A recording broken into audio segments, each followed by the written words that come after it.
right, we got it going on a Saturday night edition of the Krueg Show. Larry Krueger, joined by Dan Coccimilgio, Eric Price, Bay Area baller. And we got a lot to get to, fellas, on a Saturday. A lot to get to. No Niner game tomorrow. So we have a Sunday to do whatever we want with on the couch. We got some NFL action today, some college football action today. I bet Fresno State earlier today. And that was a winner. Thank you to Bruce Marshall of the Gold Sheet. I definitely encourage everybody to go pick up the Gold Sheet. Bruce Marshall is awesome. He gave me that one. He said, yep, I go, you got any bowl action this weekend, Bruce? He's like, yeah, go Fresno State. And then I started reading up on the matchup. Fresno State, Jake Haener is their quarterback. And, his mom is Julie Haener, from Channel 2. So it's easy to root for, local people. And then, I started reading about the matchup, guys, and it totally favored Fresno State. I mean, they were in a matchup today against Washington State. Washington State had a really good year this year. But if you looked at some of the matchups, there was like 2 or 3 players for Wazoo who were not playing in the bowl game, a couple guys looking towards the draft. I'll say this, if you're going to wager on college football in the bowl season, you really have to have a good sense of who's in the transfer portal and is not going to play, who's going pro and is going to, hang out by Danny there in Arizona with some, workout fitness group and improve their 40 time, right? You got guys headed off to Arizona and Florida to try to prep for the draft. You got guys headed for the transfer portal who aren't going to play anymore. You got coaches sometimes that have moved on to other programs.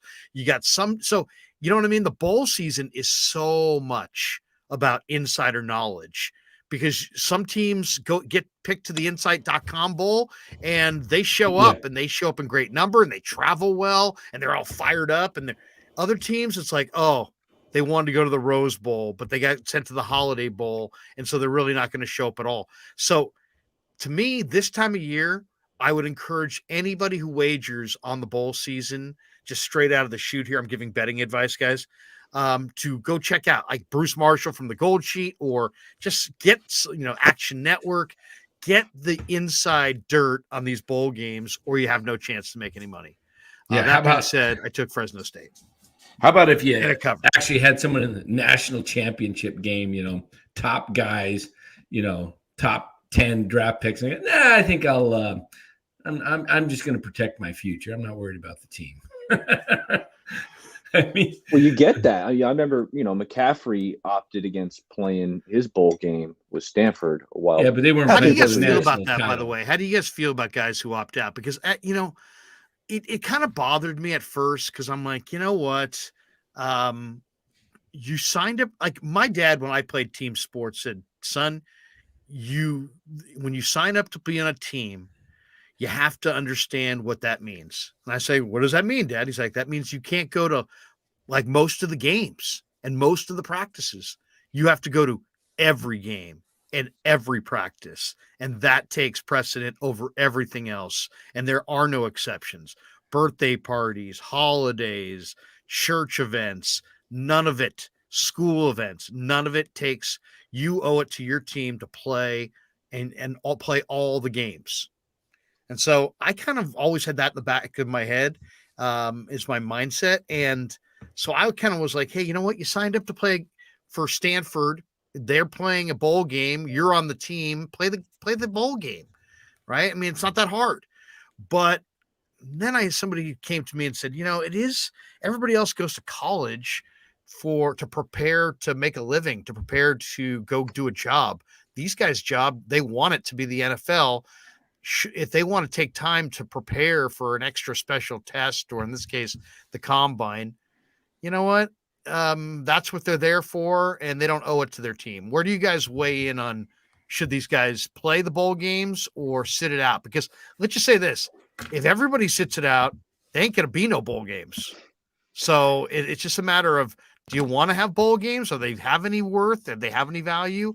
Or should they cancel the whole thing and just have everybody. I don't have a problem with it simply because it's all about money, and the bowl company, they're making tons of money putting on the show, and pay the players if you want them to play. Pay them millions. The top guy. You want the top guy. They have the NIL right now. What do you guys think of that?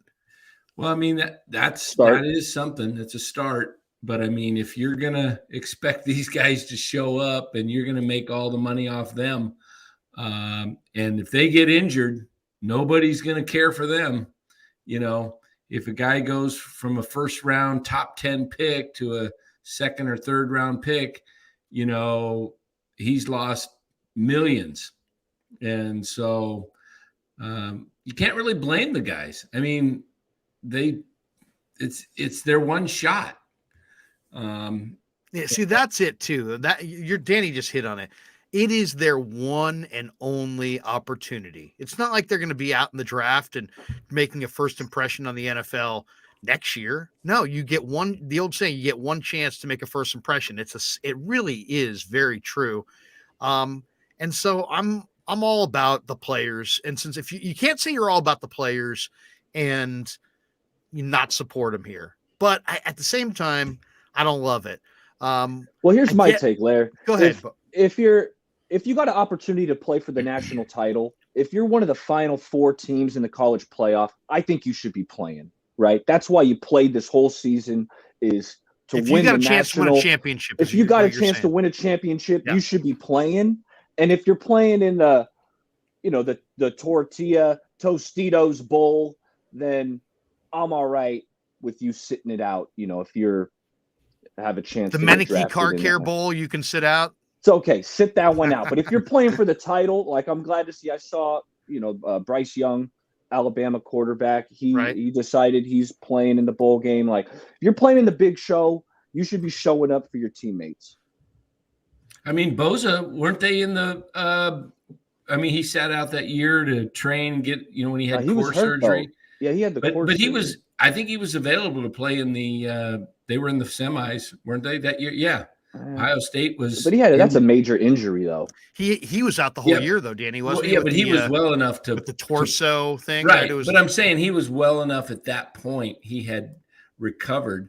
But I don't blame him. I mean, I would have, he goes college out football. The way I look at it, too, is college football's already getting a great deal, right?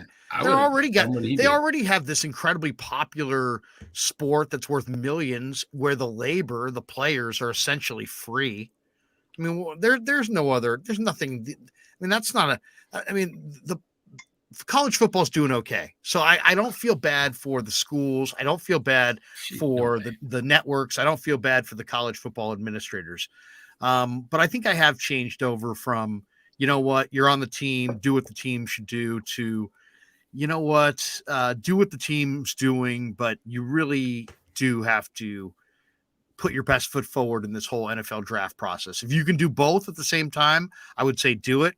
But if one has to give, I'm okay. In this one instance, I'm okay with the player being kind of selfish and saying, you know what, it isn't about the team. It's about my ability to become a pro football player and seek out this career, be successful at it, and maybe even support a family and buy a house for my mom based on this. Whatever your dream is. All right. Did you guys watch? Quick thought, Baller. We haven't talked to you since the Niners. By the way, what are we getting to? We're going to talk Niners Seahawks. We're going to look ahead to the Niners. We're going to talk a little bit about the weekend in the NFL. We're going to get into the Warriors, who go Sunday on the road trip. They just lost to the Sixers. I hate to say it, I've been fading the Warriors on the road and making good money on that. They were given 8.5, or they were getting 8.5 against Philly the other night. Philly won by whatever it was, 13-14. So fading the Warriors on the road may be the way to go. Hint, hint. We'll get into the Giants. JD Martinez signed with the Dodgers today. Dansby Swanson to the Cubbies.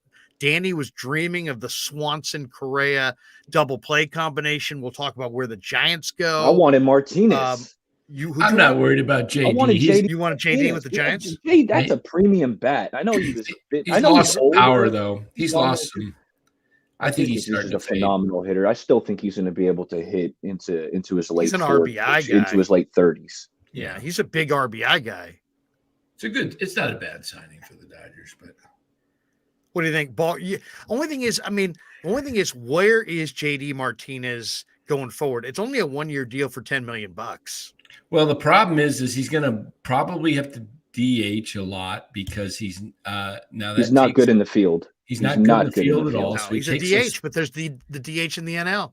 He takes a spot up in the roster as just a DH where Jock can play in the field. He's not like elite, but he can get better. Jock can actually play out in the field as The coach donates $4.99. Does anybody want to blame the Colts offensive coordinator for blowing that game, or does Matt Ryan get another pass?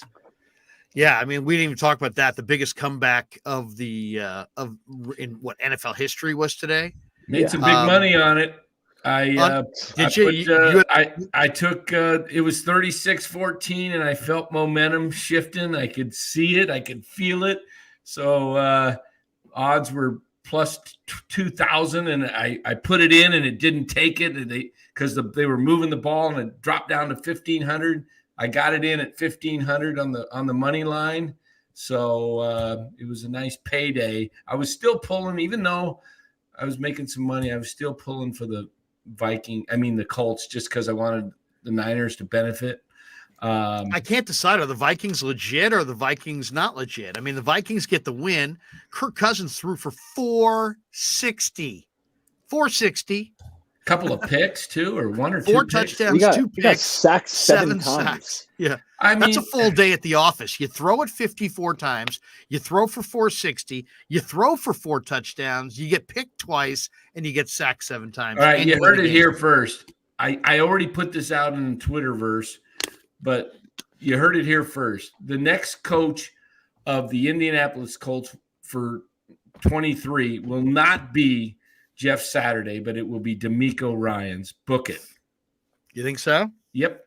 He's watching that game. I had a couple thoughts. That's not a bad team to go to. They just need a quarterback, and you get a quarterback, and you get D'Amico in there taking care of the defense. He's got defense just needs help. I mean, they have guys. They have some guys on offense. Jeff Saturday, I mean, my goodness, go for the field goal on 4th and 1 on the 30-yard line. You would be up by 11. The game would have been over.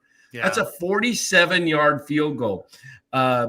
He'd already hit from McLaughlin had hit from like 47. Oh, he's having the career day. I mean, what are you doing? That's why Jeff Saturday, you're a wonderful player. You're good in the media, but you don't know how to be a head coach. I'm sorry. You're up 8. What are you trying to do? I know he was trying to get the first down and then put it away because they could have iced him, They had no timeouts. But still, you're up 8. And the only way you could lose the game was go for it. Because if you go up 11, I mean, they got to come down, score, make a 2-pointer, and then get an onside kick and then get a field goal. And it's a stressful two-score game. Couple things in this game. One, man, I'm really impressed by the player that Bobby Okereke has become. My goodness, 12 tackles. He was everywhere for Indy in that game. Another thing that stood out to me is, man, where would the 49er defense, as good as it is right now, be if somehow they could have figured out a way to pay DeForest Buckner? I mean, DeForest Buckner had 3 hits on the quarterback. He had a sack.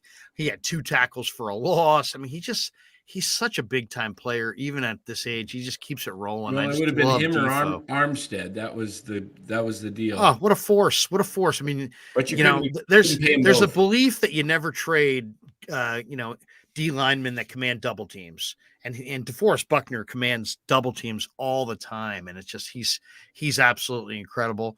That was probably the biggest move that I disliked the most from the Lynch era, was letting DeForest Buckner get away. When you have premium blue chip talent, you don't let those guys get away. It wasn't a bad move in theory, because you kept Armstead, and the idea was that Kinlaw was going to be the replacement, and Kinlaw in college. But you just can't assume that you're gonna get another impactful defensive tackle because you took a guy that had an injury past. That's the only thing. And that's kind of reminds me of Reggie McGrew. If older Niner fans remember that guy, D tackle out of Florida. Walsh took him in the first round. He had knee problems. He just never did anything because he always had knee problems. So it's a tough position, man. You got guys chopping at your knees. You got to play low. It beats up your body, and Kinlaw is just high cut. Hopefully he can come back because he is so strong and such a force at the point. They're opening up his practice window. They can get him healthy. Did you hear they're that? Open. They're opening up his practice window. Yeah, so they get 3 weeks to look at him and decide, right? So I say I wouldn't put him in a game. I'd take all 21 days. Don't say, oh, he looks great after a week. He's ready to go, and then activate him. And then he comes in and plays and he hurt, he re-injures the knee. Don't even play them. Go the full 21 days because you'll get an idea how he's recovering in practice with that. And if he can make it through and feels great and you want to get him, you can activate him probably for the Arizona game. Glass half full guy says $4.99 as a Niner fan. I do not fear playing Minnesota. Good Lord. Their defense is not good. Yeah, I mean, Minnesota, I don't know what to say about their defense. Jesus M says, Larry, can Jake Haener, he says Herder, but I think he means Jake Haener, play in the NFL? And then Coach comes back with, read the chat, Larry. I just brought up Jake Haener. Wow, now we got people getting kind of harsh. And then Khalil drops this one. He says, Larry, great show with Ted the other day. I did a live stream with a gentleman named Ted. Khalil, I'm glad you liked it. Where are you guys with Jake Haener as an NFL player? I mean, I'll say this. I watched him again today. He's resourceful. He's not the biggest guy, in a lot of ways. It kind of reminds me of Brock Purdy, in that he knows what he's doing. He's played a lot of football. He's super competitive. He's underrated athletic. He's not the biggest guy. He doesn't have the biggest arm, but you know what? He sure wins a lot of football games. From Fresno Danville, State's from Danville. Yeah, local kid. Fresno State's 10-4. And Haener today was 24 of 36, 280, 2 touchdowns. For the year, guys, he's got 18 touchdowns, 3 picks. So he takes care of the football. Danville kid, 6'1", 200 pounds. He'll be in somebody's camp. I like him. I like him as a prospect. I absolutely do. Look at his game log this year. Look at his game log for his career. And the guy plays really good football. He's productive. He's had games against earlier this year. He had a game where he completed 86% of his passes. He had 2 other games where he completed over 82%. So he's had, he was 28 of 34 one game. He was 24 of 29 against Hawaii. 36 of 42 in the opener. So he's, and they throw it a lot. I mean, it's 42, 45, 45, 42. I mean, he's got a lot of, they're leaning on him quite a bit. He's been sacked 24 times this year. He's only thrown 3 picks. So I like that. I like quarterbacks who can move, make plays, and don't throw a lot of picks. So yeah, I'd be very interested in Jake Haener. And you know what? It's going to be the same kind of thing as Purdy. He's not going in the first round. He ain't going in the second round. He ain't going in the third round. You know what I'm saying? He's going to be like 5th round or later. He's going to be a day 3 or undrafted free agent kind of a guy, and another guy that I'd be all over. Well, I can't say I've watched a lot of Jack Haener, but last night I went down this rabbit hole of, North Dakota State was playing their playoff game, and they were playing Incarnate Word, who I didn't even know was a college out in Texas. Right.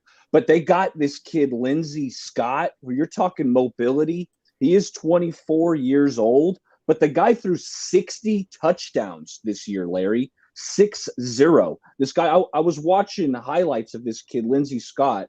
He was the same recruiting class as Devin White at LSU. Right. But who's he play for? Incarnate Word. And what position?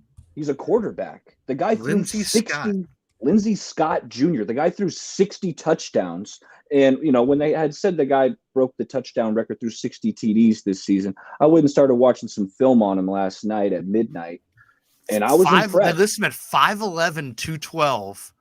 He can run. Yeah, listen to these stats. 4,657 yards he's thrown for Incarnate Word, the Cardinals.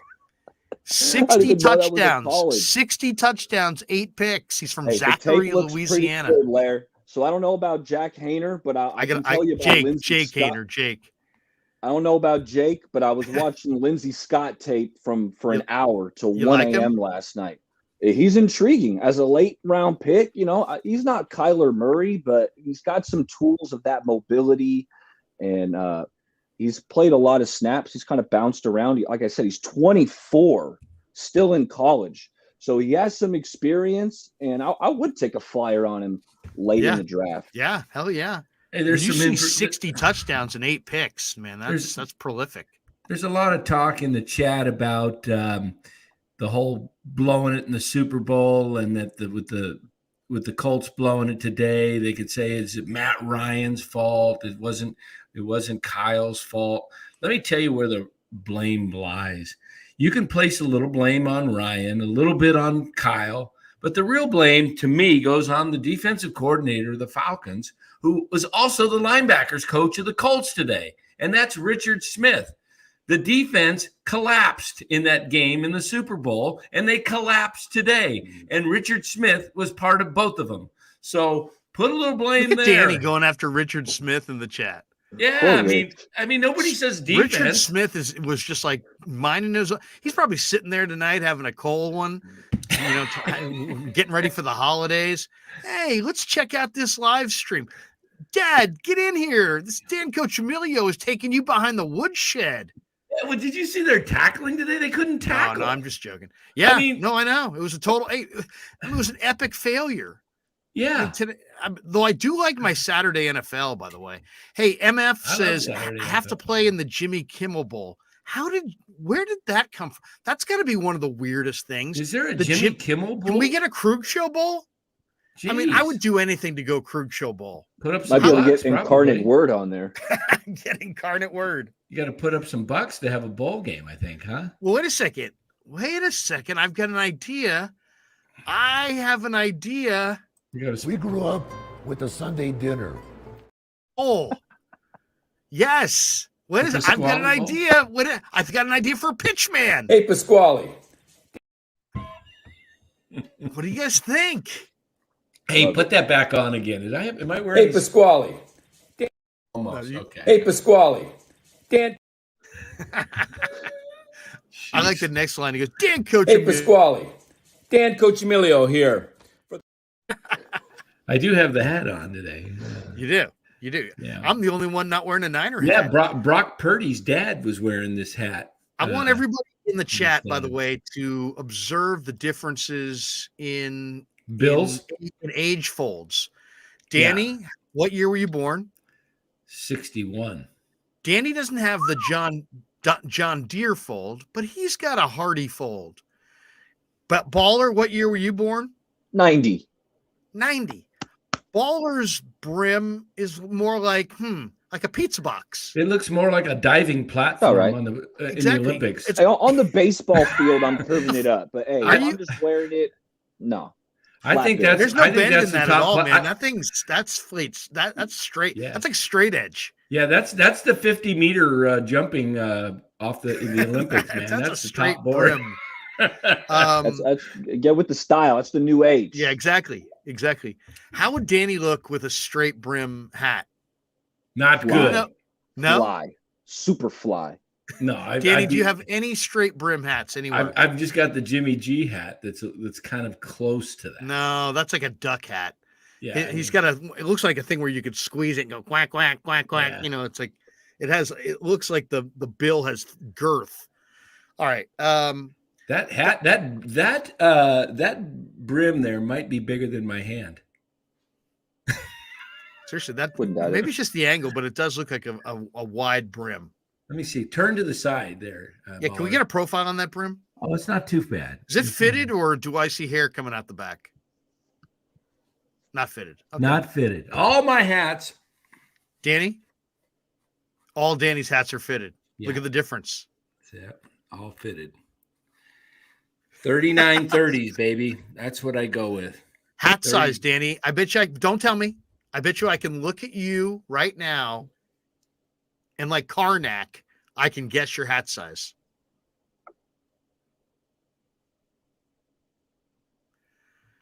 You are 6 7/8. I've only got one hat that is truly fitted. These come in. Was I right? Well, I'll have to look at it. I'm not sure. This comes in the 3930s. They make small, medium, large, and I think they have a large XL or something. So what do you think this is? He's going flex fit. Oh, you're going flex fit? I would say that's a medium. That's a medium. Or no, large. That's a large. No. Medium?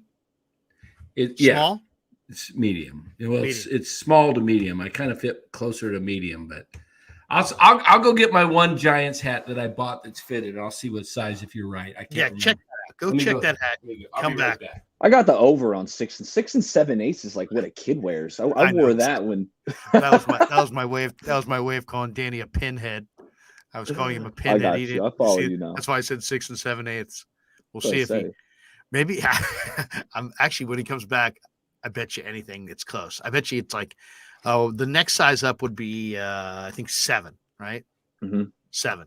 So I think you'll be 6 7/8 or 7. Could be outside chance of 7 1/8. There's no chance at 7 1/4 or 7 1/2. Bruce Bochy probably's got like an 8 1/4. Oh yeah, Bochy has a dome. Bochy's got a big old gigantic think tank melon. We'll see that dome in Texas coming up here. That's real interesting. I thought he was done. He's coming back. Well, that kind of pisses me off. It kind of makes me feel like the Giants ran him out. There it is. Robert Davis is baller, shot caller. Great to see Bay Area baller in the house. Well, I like that. This is now kind that of I like. It's a little snug. What is it? Fits. What you said 6 7/8? Yep. 7. Yeah, 7. I was off by an 8. Pretty damn close. And Baller actually called me out. He said, that's a kid size 6 7/8. And I said, yeah, don't tell Danny, but I was actually calling him a pinhead. I'm like, I was trying to call him a pinhead. What do you wear there? 7 1/2? This big melon is a 7 1/4. No, I think I'm like 7 2/8 or something, or 7 3/8. So that's wow. Okay, so you're 7 1/4, then 7 3. What do you think Boch is? 8? Boch, I think, is probably 8 1/4. Whoa. Boch has got a monster melon, absolute monster melon. Boch has got a head like a lion. Man, yeah, Boch. If he's wearing one of these hats, he's like connecting the edges. It's unstrapped. You see those guys walking, their heads are so big and it's just unstrapped. You ever seen those guys? That's a bad look. That's not a good look. That's not a good look. That strap means so little, but yet so much. You know what I mean? If you see a guy with a strap and it's no, I mean I would say run at that point. That guy's trouble. What'd you think though of the Niner win over the Hawks Thursday night? What'd you think of Brock Purdy? Where do you think of the 49ers in the whole Super Bowl run, Baller? I mean, I think it's a Super Bowl caliber team. It feels like the offense has taken a step forward under Brock Purdy replacing Jimmy Garoppolo. They look even better on offense. What I love about Brock is the kid doesn't miss the layups and he hits his open reads. Jimmy, you see guys running wide open and he's not seeing the whole field. Feels like Brock sees the field better than Jimmy. And he hits the layups, the throw to Kittle, right? We saw Brock. He started off looking to his right, came back left, Kittle's wide, and it's easy. Puts it on the money. And not only that, it's the pocket mobility. His ability to move within the pocket, sidestep pressure. If a lane opens up, he'll take it. He can throw on the run. I've been really impressed from what I've seen from Brock Purdy. I think the Super Bowl window is open. I do too. It's weird because we're talking about a third string quarterback, the last pick in the draft. I liked him a lot. I talked about it, but we're still talking about a third string quarterback who was the last pick in the draft and the Super Bowl and leading a team to the Super Bowl. But when you watch this kid, why can't he continue to replicate nothing extraordinary, just what he's doing? Demonstrating footwork, making some throws, being in charge at the line of scrimmage, knowing where to go with the football, taking care of the football. He got away with a pick last week, or Thursday night. That was an ugly pass. That would have been an interception. He's going to throw interceptions. All quarterbacks do. He's going to turn it over. He's going to have some bad moments. He airmailed a couple throws. But wow, the fact that the 49ers had this guy, on their bench late in the year with this kind of presence, this kind of accuracy, this kind of, he's gone up against the number one defense in the NFL in practice all year. He just looks like in total command. The ball comes out on time. The ball to Jennings backed up on his goal line at the 4-yard line, needing a first down. He put it on his hands on the slant. Beautiful play. The roll, the move to his right, and then buying a little extra time and finding Croft on that 28-yard gainer down the right side. Another incredible play. The touchdown to Kittle. I mean, my God, the touchdown to Kittle was just 2 ball fakes. Now, it was a great play by Shanahan, but there's a lot of footwork and there's a lot that goes into the ball handling on that play. And there's a lot of ways it looks beautiful, but there's a lot of ways to screw it up timing wise. And he just ran that thing with such rhythm. And I mean, it's just like, if you went away from Brock Purdy for Trey Lance or Jimmy Garoppolo at this point, you need to have your head checked. I mean, this guy is playing at a really, really high level, and any other evaluation is just hating, because I'm not getting it.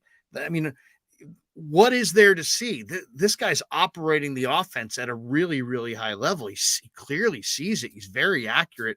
To me, the 49ers, this is an exciting time if you're the 49ers. They have an improved special team unit, a quarterback that's seeing it, a bevy of really talented weapons, and the number one defense in the league. So I don't know about you guys, but bring it on. I think they're going to run the table in the regular season, and I think they're going to be a really, really hard out in the NFC playoffs. I don't see anybody taking them out. I see the team that I watched tonight, Buffalo, or Kansas City in the Super Bowl, providing maybe too big of a challenge. But that's all I see as far as teams in the league that could beat them. How do you guys see the competition in the NFC?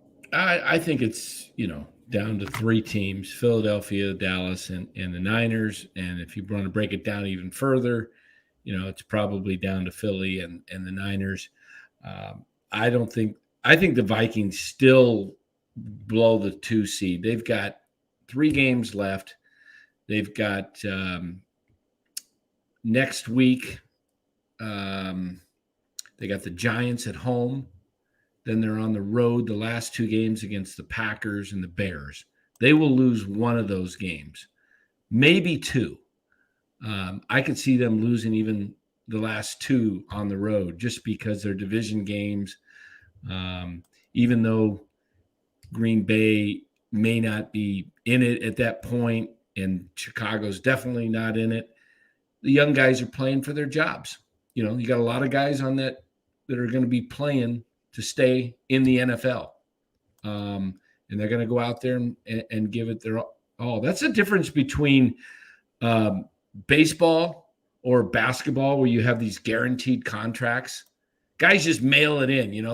They're already, they've already got their trips planned to the Bahamas, and they're like, bags are packed and ready to go. NFL, you lay an egg out there, and then they're watching the film. You may be cut and not invited back if they see just a dog effort. Stakes are high, no question. Yeah, so that's the difference. Oh, go ahead. No, I just think the Niners are the class of the. I personally think, now that I'm seeing what's going on in the AFC, I think it's down to 4 teams: the Niners, the Eagles, the Chiefs, and the Bengals. I'm even going to put the Bills. I think the Bills got a lot of holes right now, especially Really. With You're going to put the Bengals in there over Josh Allen and the Bills? Yeah, I don't know about that. They're going to play each other in a couple weeks. I think you're right. I think it's a limited group. I think it's Niners, Philly, Kansas City, Buffalo. I think everybody else need not apply. I thought Ravens a few weeks ago, but nah, I watched them. They're not Super Bowl worthy. Now, granted, they didn't have Lamar. I think it's going to be tougher for the Bills just because of their defense, and also their running game isn't that great. It's really Josh Allen, and he's so good, and they have so many weapons. If you can cut him down, if you can spy him, do whatever you got to do to keep that pocket from collapsing where he could get free. Yeah. That's my feeling. What do you think, Baller? Yeah, in the NFC, the Philadelphia Eagles, I think they're a good team. The record speaks for itself. They got the weapons, Devontae Smith, and that's the thing with this Niners defense, right? We know the Niners defense has been phenomenal. The one spot where I might the only spot where I might kind of switch things up a little bit, and I know Tashawn Gibson has played well this year. Yeah. And Jimmy Ward's doing solid at the nickel position. But if you play a team, I know I'm not scared of the Vikings, but I feel like if Justin Jefferson is lined up exclusively in the slot, he could have a hell of a day going up against Jimmy Ward, or, looking at Philly, Devontae Smith or A.J. Brown. I feel like they could have a big game kind of getting some mismatches in the slot. And we even see Gibson get matched up one-on-one on D, and that kind of scares me a little bit. I don't like Gibson matched up on these big primetime wide receivers. So Philly, I think that's the only legitimate threat in the NFC. And then, as you said, the Chiefs or the Bills, those two teams can put up some points. So I think it's a 4-team race for this Super Bowl. Yeah, I think Philly, the question with Philly, it might just come down to, can the Niner D-line get some pressure on Hurts behind a very good Philly O-line? Or as you said, or is Hurts with those big-time receivers going to burn the Niners secondary because the Niners can't get rush against a really good offensive line? We're going to find out. And I don't know the answer to that. That's why they play the games, as they say. Glass half full guy says $4.99, Larry. Thank you, glass half full guy. Larry, are you following any San Jose State football? Seems like they got some good players for the NFL. In fact, they do. There's a number of guys I really love on the Spartans. The Nevada transfer, Elijah Cooks, the receiver, number 4, big time player. Justin Lockhart, who's a sophomore, love him, the wide receiver, but he's not coming out. He's coming back. The guy, though, that I would love to see the 49ers get, and they might be able to get him on day 3 of the draft, is the Bellarmine kid. Bellarmine, Rhett Hall's son. Rhett Hall played for the Niners. Rhett Hall played at Cal, defensive lineman, played for the Niners. His son, Cade, plays for the Spartans, and I love Cade. 6'3", 270. As I said, he's a Bay Area kid, Morgan Hill kid, Bellarmine High School, WCAL, and the guy's got a great motor. He's tough as hell, a good defensive end, high motor, not a crazy bend guy, so he's probably not going to go in the first couple rounds, but the production's there, the motor's crazy, so I like him. And I'm sure there's others, but I like them in the bowl game. I'm going to bet them later this week, I think. How about Jackson State going out? Dion loses his last game in overtime and ruins the undefeated season down there. They lost to. He's moving on to Colorado with his son playing quarterback, right? Yeah. G. Martinez says Elijah Cooks is a big dude. Yeah, he is. Big wide receiver, transfer, really moves well. Jackson J says Incarnate Word beats Sac State, Larry. Now you've pissed me off. No, I'm just joking, Jackson. I didn't get fired up about Sac State football, even when I helped, even when I worked for Sac State football, I didn't get fired up for Sac State football. But Jackson J says, hey, how about the Krueg Rose Bowl? And your Grand Marshal of the Rose Parade, Dan Coccimilgio. And at midfield with your coin flip, Bay Area baller. That would just be awesome. And Ryan flipping it. Wait, no, that heads. No, you know what? That wasn't No, heads. let We're Ryan gonna give out change the Do it that. again. When Ryan need a Smith pretty introduced a face. two-sided coin, and there was tons of controversy. People called him out. This is heads. The sausage bowl. Jeez. Do me a favor, do yourself a favor, and go to our bowl game. There it is. I mean, it would be. I'm surprised that how about this one? Romo 2001. When I say Larry, you say Krueger Bowl. you look at Fresno State and the success they've had there with Jeff Tedford, the success he had at Cal. Why is he not getting a bigger job in college football? I mean, he should be a guy. Well, I mean, I think he's where he wants to be, Dan. Maybe that's it. I know Jeff a little bit, and he went. He coached there before, and he's got roots there. He's real popular there. And he coached. Had some health issues, right? Didn't he have some health issues? He's a damn good football coach. Yeah. He's the guy who recruited Rodgers to Cal. Right. Tedford is a really underrated coach. Oh, they had a lot of guys. They had Marshawn Lynch. They had Deshaun Jackson. Keenan Allen. Keenan. I mean, they had Cal was a powerhouse at that point in around 2004 to 2007, 2008. They were like top 10. People in the chat really going off on your head size, Dan. Really? This one, Niner Empire 101. Dan for sure less than a 7. No, Dan wears a 7. Niner Empire. Yeah, it's tight. I could probably go 7 and an 8. He could let it loose when he's chewing gum. This thing, look how tight this thing is. Oh, look at that. Oh my God. Look at the. Oh no. It's almost Looks he's loose. got his own neck roll back there. It's so tight. It's cutting off his circulation. It's a little. I like it a little bit. It might be 6 and 7/8, Larry. You might have been right. No, is that a 6 and 7/8? That's a 7. 7. No, sure? But it looks a little loose, is what I'm saying. It's a little loose. Yeah, it looks like you can put a couple fingers in there. I'm thinking that might be 6 and 7/8, Danny.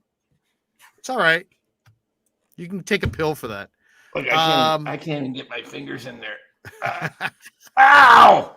Ow! I pulled a muscle on my side there. Ow! What did you guys think of Brock Purdy? Giving Jimmy and Trey love in the post game. I thought it was big time. I heard that. I loved it. The one thing I didn't really like when I saw Kittle come out to the post-game interview and he's got the Jimmy quote, it's like, really, George? Is now it's a little the time? extra. It's a little extra. You mean where he had the number 10? It just feels great, baby. Yeah.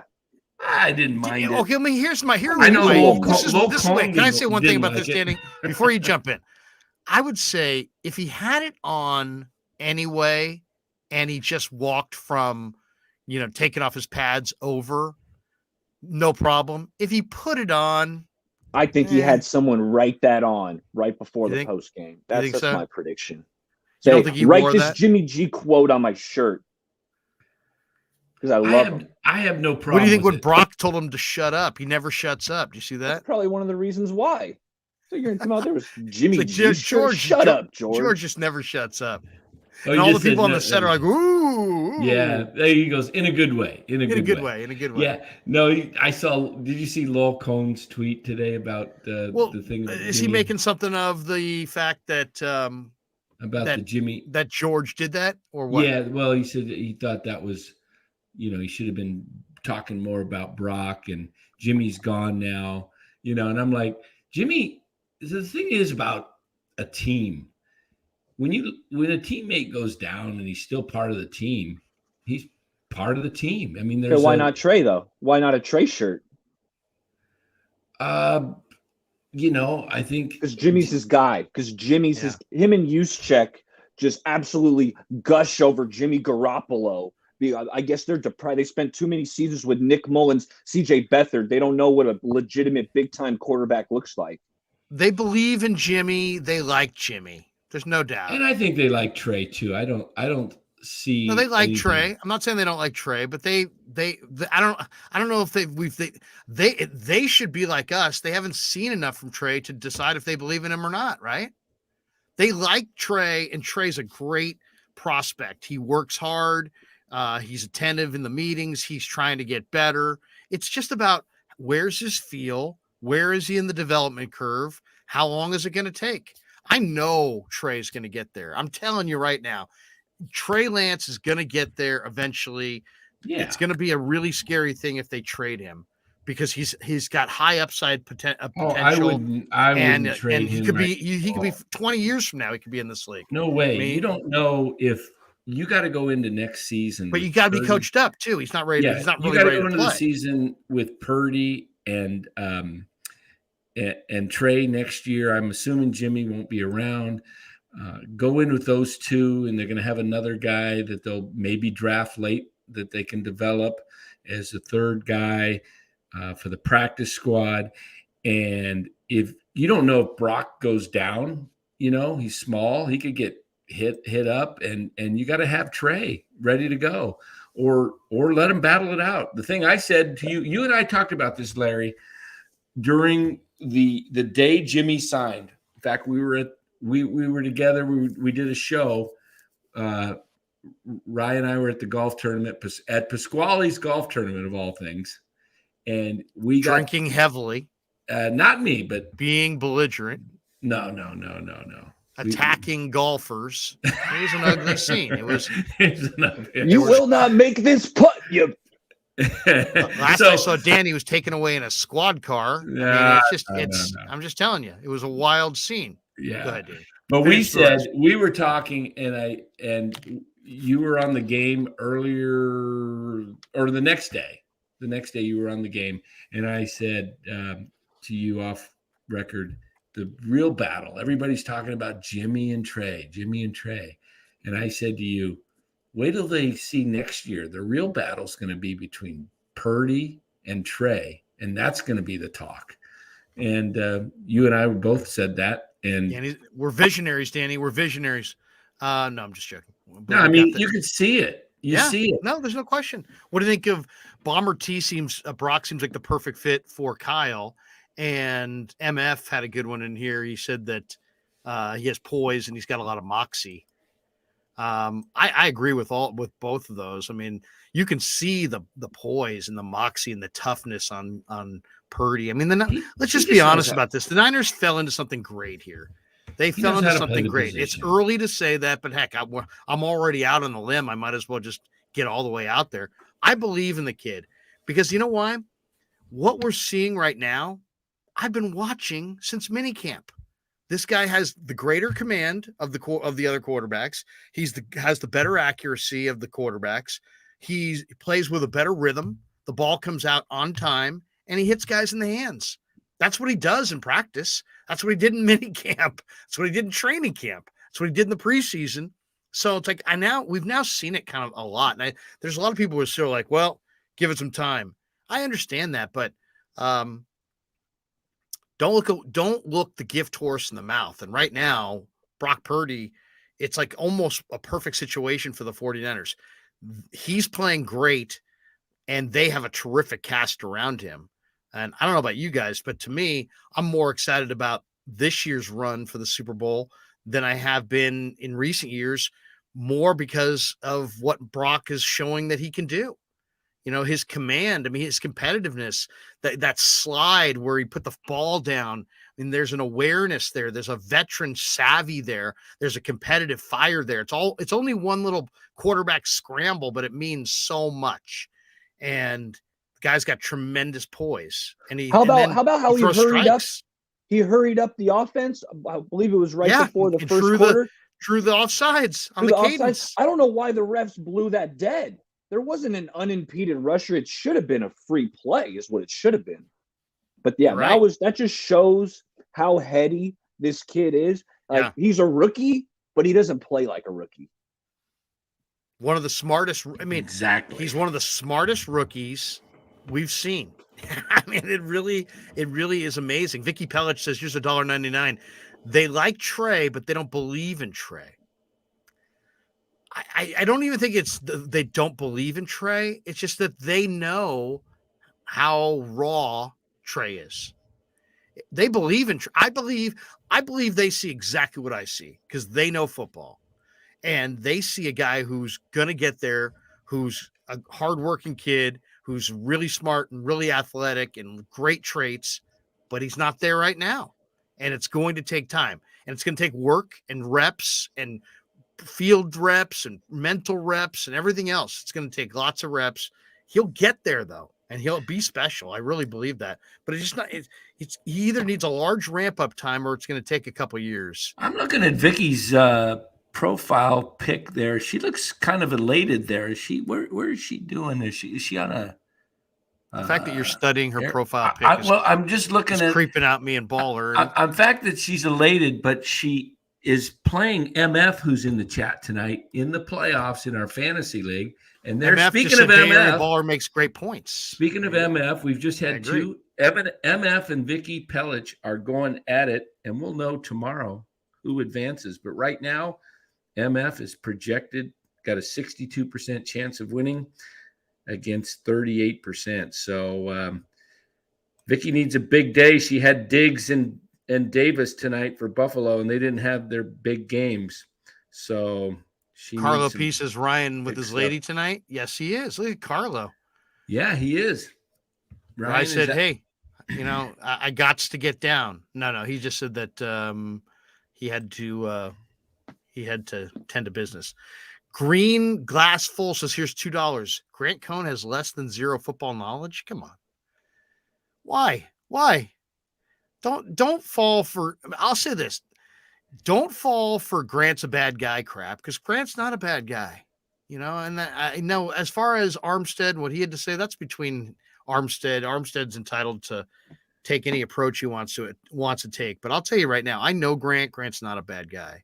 So I've learned some stuff from Grant. I remember a couple of years ago, he was breaking down. Grant put out a video on how to defend bunch formations in man cut, first one in, first one out. And I was like, ever since then, I'm like, dude, Grant knows his stuff, dude. He puts in the work.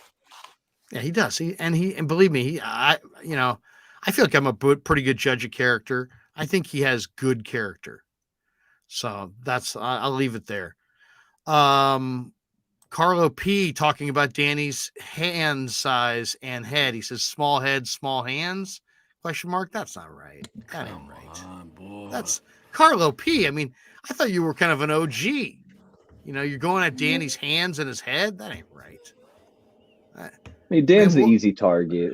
Dan is an easy target. He takes it well. Carlo P says, I love the camaraderie. Oh, yeah. After you drop that little bombshell, then you come back with, I love the camaraderie. Hey, you guys all suck. Hey, but I love the camaraderie. And there's a great conversation. Vernon says Pasquale Sausage Fest Bowl. Yes. See, that's an interesting profile. That's a pick. What else do we have here? We got a bunch of people. Oh, okay. So give me your thoughts on the other NFL games today. The Ravens didn't look like much. They got beat by the Browns. That was a weird spread. And it was like, why the Browns favored over the Ravens? The Browns didn't have a very good record. They were 5-8 and the Ravens were 9-4. And yet Tyler Huntley goes in there, didn't have much offense. They score 3 points and they lose 13-3 on a cold day in Cleveland. And it was kind of an ugly, mucky kind of a game. J.K. Dobbins did go for 125. That's what I was going to say. On the Krueger but besides the Ravens were pounding the rock. So it's like, why did Greg Roman get away from the run? You got Tyler Huntley throwing the ball 30 times. How do you average 7 yards a carry and lose? They're averaging over 8 yards a carry, both J.K. Dobbins and Gus Edwards. And I got to touch on Tyler Huntley. He was a guy I was propping up as like the best backup in the NFL. Like some teams should bring him in and make him a starting quarterback. I might have to kind of back off that take because the last couple of weeks I've been disappointed from what I've seen from Tyler Huntley filling in for Lamar. Well, and why throw so many times? Yeah, I mean, that's what I'm saying. 30 passes and you're running for 7 yards a carry. What are you doing, Greg Giro? Roman. Yeah, I don't know. There's something's amiss there. And it's like you say, well, okay, listen to what they have in the backfield. They have Tyler Huntley, J.K. Dobbins, who's now healthy, and Gus Edwards and Justice Hill. So they got a number of guys back there. Receiver wise, they got nothing. They got Mark Andrews, who's their best receiver. Devin Duvernay, Demarcus Robinson. Yeah, Deshaun Jackson, old man Deshaun Jackson. I mean, they don't have receivers. They got nothing but a running type situation. They ran for 7.1 a carry and lost because they threw it 30 times instead of running it 28 times. They should have ran it 38 times. Unbelievable. But the Ravens are a Super Bowl contender. I mean, Roquan had 11 tackles in this game, and Kyle Hamilton, the rookie safety from Notre Dame, huge day for him. He had a sack. He had 2 tackles for a loss. He had 7 tackles. He's a big time player. What do you think? Are the Ravens going to upset anybody in the playoffs at all? They have the ability to upset their first round in the wild card, but after that, no. They're not beating the Bills. They're not beating the Chiefs, but they can hang around with the other teams in the AFC. Is there a game that you guys are looking forward to tomorrow in the NFL? And I'm looking for something to wager on. I want to lean on the chat for this one. Give me something I can make some money on tomorrow. Wait a second. We got this one. Oh, yeah, we got that. No, I already paid that one. Did you find out who pounded the table for Purdy? Yes, it was John Lynch said it. Go to Gambiar.com. Check that out. Yeah, I'm looking it up. It was one of the scouts, and I'm trying to find. If you gave me the name, I know it. I just can't think of it. There's 2 guys from the same brothers, I guess, who are in the same. Yeah, I'm looking at their scouts, and it's. He named it in an interview the other day. Which I love about John Lynch, because a lot of guys, are very. I did it. I found it. Yeah, it was me. We found it. That's all that matters. Yeah. And I'm in charge of we. Glass half full guy says $4.99. Is it weird the Giants haven't had a press conference for Carlos Correa? I'd also see what the Pirates want for Brian Reynolds. Almost no one would be untouchable, in my humble opinion. Was it? It wasn't Steve. We can jump topics here. Where are you guys on what the Giants do next? They added Carlos Correa. As far as the press conference, no, not a big deal. It's almost Christmas. I would not be surprised at all if the press conference wasn't until, unless it was like tomorrow. I think it's probably, or Monday. I mean, I don't think it makes sense almost to like wait till after the holidays, right? Do it in January. Unless, but I mean, do you really need that? They paid him a ton of money. I mean, I could see it in the next day or 2, but I haven't heard anything about it. Yeah, he might be in Puerto Rico. I mean, who knows where he's living right now? Right. And he may not want to travel right now. So, have you heard, where do the Giants go from here? They've added Sean Mania. They added Ross Stripling. Theoretically, they have a rotation of Logan Webb, Sean Mania, Alex Wood, Alex Cobb, Ross Stripling. You still got Junis, DeSclafani, Kyle Harrison, Sammy Long, Sean Jelly. You got 10 guys, basically. 7 guys that can start, and then you can bring up Harrison as an 8th guy. So, are they done in the rotation? I think so. I think they're looking to add in the bullpen. I'll tell you what I would be super intrigued by is turn the bullpen into a force. Like, yes. I'll tell you what I would do is I'd go sign Aroldis Chapman, who, is a power lefty, still throws smoke. And I would try to trade for Amir Garrett from Kansas City, the gigantic lefty reliever they have. And you have then Doval, and then from the right side, and Gregory Santos, who throws 100. And then you have Aroldis Chapman and Amir Garrett at the back end of games. That'd be nasty. And then, you know what? You get, your whole game plan is get 5 and dive from your starter. And then you just battle for a couple innings there and then hand it to your super lights out powerhouse pen and just punch them out. Give me an inning of Chapman. Give me an inning of Doval. How about a 7th, 8th, 9th of Garrett, Chapman, Doval? Good luck with that. And those guys are all big, intimidating guys who throw smoke. That's the way I would go about it. Turn your pen into the other free agent I kind of like is Carl Edwards Jr., the ex-Cub, the righty who throws high 90s as well. He's not quite a late inning leverage, arm. But to me, that would be how I'd like to establish the pen. It's like what you have is you have pitching depth, and I don't know that you're going to get tons of innings out of anybody. I don't know that Stripling, Cobb, Wood, Minaya are going to give you big innings. So you're going to need big innings out of Logan Webb. But I think if you had a powerhouse, punch it out kind of a late in the game pen, that would be nice. Then I think you got a shot to win some games. And then the big question is first base and center field. Now, Danny put out a tweet about Eric Hosmer. The Red Sox kissed off on Hosmer for no reason at all. I don't even know why they traded for Hosmer.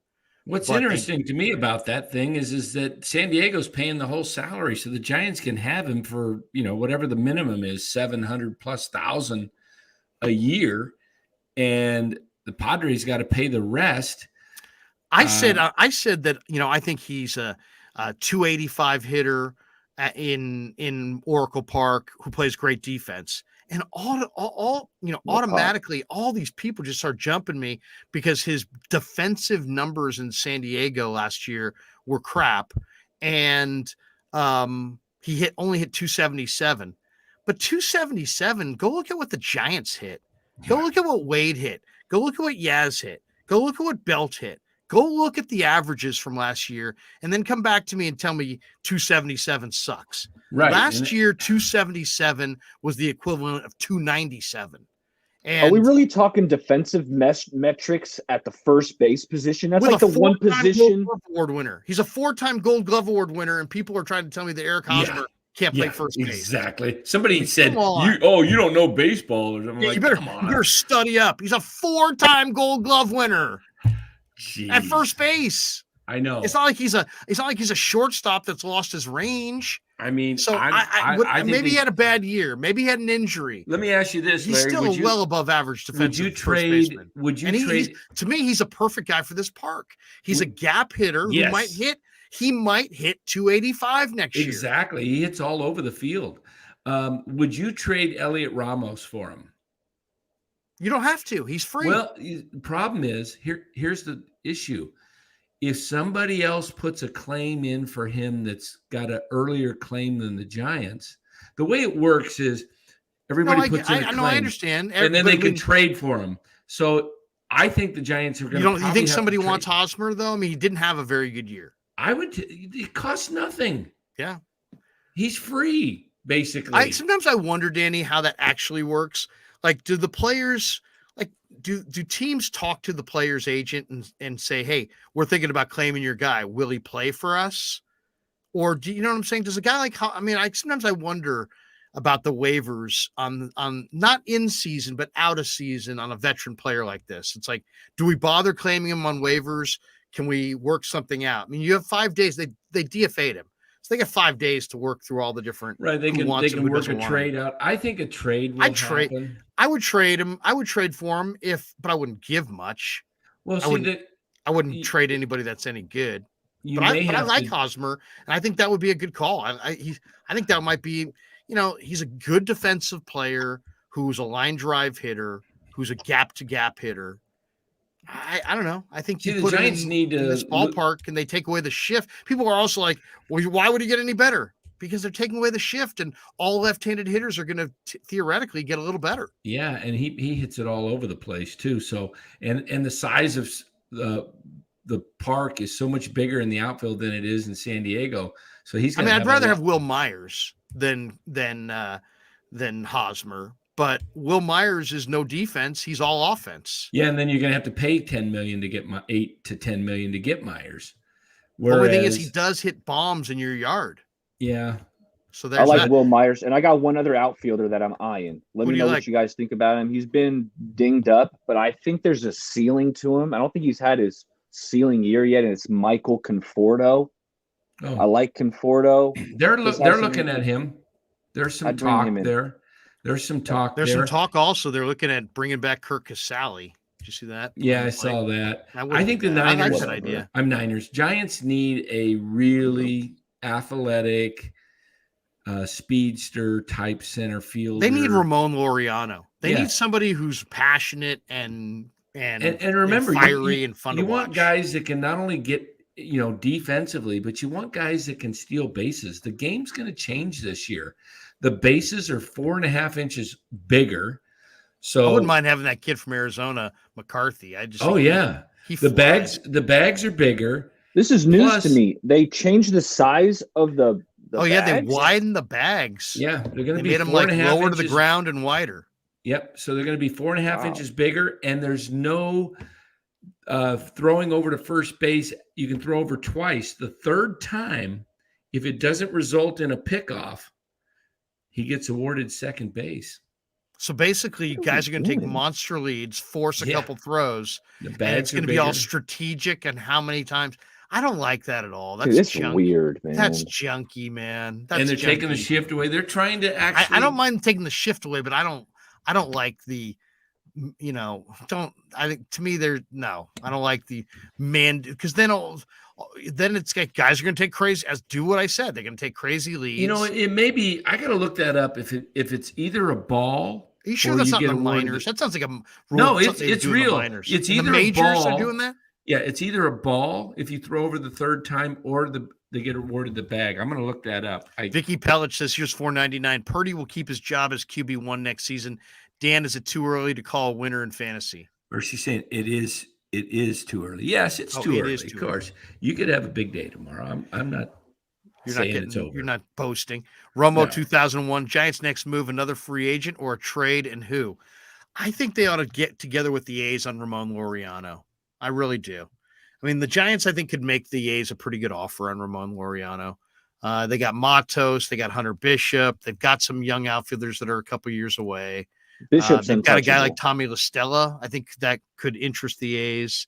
The Giants also have guys like Slater and Wade that if the A's wanted somebody, an outfielder coming back who's major league ready, they could throw him a major league ready outfielder. They've got Elliot Ramos if they want somebody with some upside potential but might be a year away. They can take Matos. I mean, the Giants have the kinds of pieces you would think that they would be able to get a Ramon Laureano, but maybe the A's just don't want to deal with the Giants. Maybe they just can't stomach the idea of Laureano, playing in the orange and black or any of their players.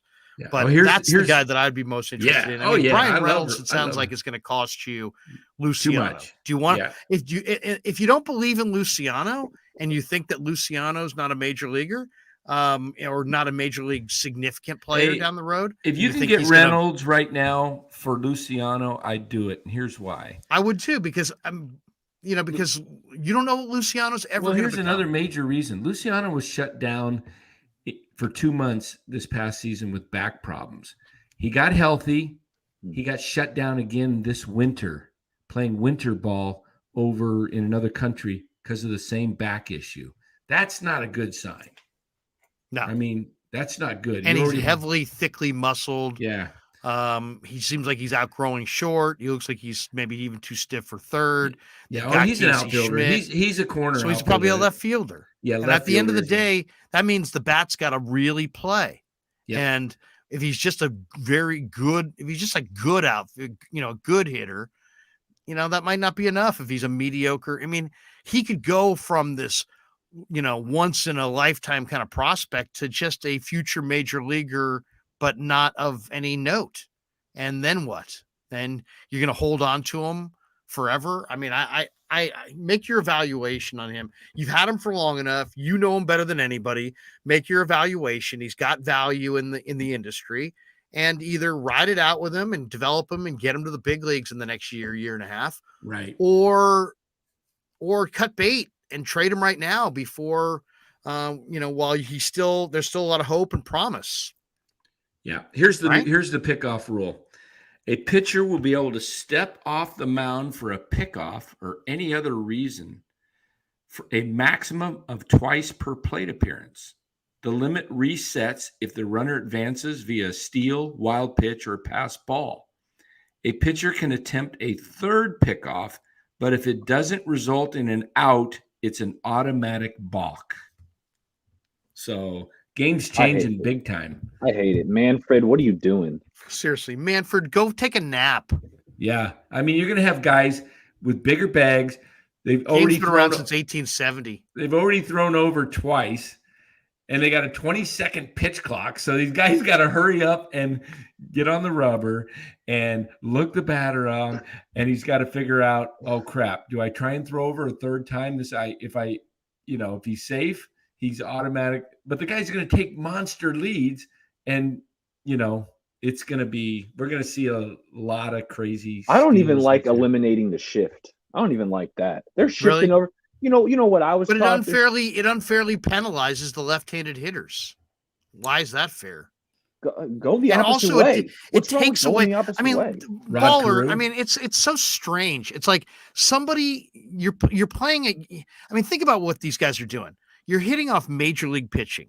If you totally are awesome, you're getting a hit 3 out of every 10 times. You're failing 7 times if you're a 300 hitter. Now you get up there against some nasty pitcher. He throws you some 97 mile an hour something on the corner, and you rip it like at 120 miles an hour to the middle of right field. It's not good for the game to have some one hop to some second baseman placed out there, and then he makes some oddball throw to first base, and we don't get to see anything from there. I'd rather see that guy get on base and do something. There's not enough action in the game. Yeah, the defense has been, the shift is suppressing offense. Yeah, I mean, it's basically, it's like the analytics have become so good. The information has become so good. The players are so relatively predictable. But man, if you can, not every player is you slap it to the entire field kind of a player. Some guys are entertaining as hell, and people pay big money to see them, and they're Joey Gallo, and they rip it, and they're dead pull. Are we going to now take all the dead pull guys and basically make them all hit 198 because you got guys in right field? I think it's junky. I'd rather see them play it straight up and see more offense. Plus, you're going to see some more exciting plays and defensively, guys going up the middle, snapping it. Well, you know what you don't see anymore? You don't see very much, at least. You don't see the hard shot in the outfield between outfielders, and the guy hits the first base bag and takes a shot and goes to second, because there's too many people on that side of the diamond. Now it's like no matter how hard you hit it, you're just going to first. Right. Plus, like I said, you're going to see some guys going up the middle, making acrobatic plays, jumping in the air, throwing to first. You don't see that now because they're just hit right to them. I mean, every time you see a ball hit up the middle really hard, you go, oh, base hit, your instinct. And then they go, oh crap, they got guy right to the guy behind second base. It's just like, growing up watching guys hit it up the middle, it was almost always a hit. It's just like Bouncer says, get Max Kepler. The Twins are trading him. Is he a center fielder? He's more of a right fielder, isn't he? Yeah. Get this one. Wait a minute. What's his last name? Max Kepler for the Twinkies. He said it. Spell that. It looked like he had it spelled Kepler. Is it spelled that way? It's Keppler. Okay, he had it Kepler. I was going to say we got one too many guys named Kepler on the team. Well, what do you guys think? I mean, ultimately, what would you do in center field at first base? To me, I like the idea of trading for Pavin Smith and maybe trading for Ramon Laureano. Some people have thrown out AJ Pollock as a name, but man, he's 35. I don't know that he's an everyday center fielder. He's more of a left fielder now. If you have an outfield with Yaz in right and Haniger in left, Jock Peterson as your DH, it's a decent outfield if you have a good center fielder. Yeah. If you have a Brian Reynolds, that's a good outfield. If you have a nothing center fielder, that's not a good outfield. How about the kid I said the other night? The kid with Kansas City that used to be with the Nationals, Michael Taylor. He's on an expiring contract with Kansas City. They're going nowhere. you could probably get him pretty, for not too much. I'm sure Kansas City would take a decent prospect for him. And, that gives you good defense. He's a guy that can steal bases, athletic. Who else is out there? I mean, we talked about Laureano. I'd love to have Laureano. They're saying Christian Pache of the A's, who didn't, the Braves prospect, who's talented, but he didn't hit very much last year. If they don't move Laureano, maybe you could get Pache. Pache definitely give you a defender. Back to tomorrow, week 15 in the NFL. You want a good pick for tomorrow? Yeah, I want to give me something. I'll give you a good pick for tomorrow. Give me a good pick. All right, week 15 tomorrow. I like the Saints at home. I'll take the Eagles over the Bears. I like the Saints. Wait, at you home like the Eagles in against Chicago? The Bears are getting taking the money in that game. It's Eagles minus 8.5. Yeah. Or you want the full? You want to go just straight? You want the point spread, not just the money line, huh? Money. What are you going to make on a 8.5 point favorite on the money line? You can bet $1 to win 20 cents. All right. Here's another one. This is only -1. The Jets. Take the Jets over Detroit. That's Lions are rolling though. That's a lock. That's my lock of the week. Jets over Detroit. Yes. Why are you locking that up? Zach Wilson. Yeah. Jets are gonna have to win tomorrow. They're at home. It's a lot of belief in Zach Wilson for a guy who cut him earlier this year in fantasy. Yeah. That's true. But did me no good. But I think I think he comes out and plays a decent game tomorrow. I'll give you one that I like. Okay, so you're going Jets over Lions. You're saying Baller's saying Saints over Falcons in the Mercedes quarterback. In the Saints in got the a good Caesars defense Superdome. at home. It's Saints -4. What do you guys think of this one? I kind of like Belichick over McDaniels. I like Patriots over the Raiders. I don't. It's Raiders -1. Yeah. The Raider team that I saw lose to the Rams has issues, and the Patriots it's still Belichick. I mean, are they really going to circle the drain and lose to the Raiders? The game of the week to me, watch. I like Patriots there. The game of the week to watch. There's not too many good games really tomorrow to watch. I would say Joe Burrow against Brady. Yeah, that could be. I think Cincinnati wins that game. Probably an entertaining game might be the Chargers and Titans, because both need to win to stay in the playoff hunt. Chargers at home given a field goal. Yeah. I don't know about that. I'm looking at the rest of the schedule. Broncos Cardinals has to be the dud of the week. That's just a crap game. I wouldn't. Two backup quarterbacks facing off too. You got the Brett Rippon show and the Colt McCoy action. That's an awful game to watch. If I had tickets to that game, I think I would just say you're sitting in some freezing cold Denver stadium watching two horrible teams. Speaking of, when they scan the crowd, I want to ask you guys this because I want to get your opinion. Would you ever be one of those guys painted up your face with, purple and yellow for the Vikings, half your face purple, and you got all this stuff on you? And are you one of those? Would you do that? I do anything for money. Are you dressing up when you go to a football game? Hell no. I mean, no, dressing up. I mean, when I see those guys, I seem like the kind of guy who dresses up for a football game. When I see those grown men dressed up like that, it's embarrassing. Isn't it? Man, you guys just don't have a life. I mean, seriously, you have zero. Here's the thing, though. If you get that excited, I used to be like you, Danny, kind of a hater and judgmental. But now I'm like, you know what? Whatever floats your boat. Yeah. Whatever gets you through the long winter. You know what I mean? I just laugh because I'm just like, I know.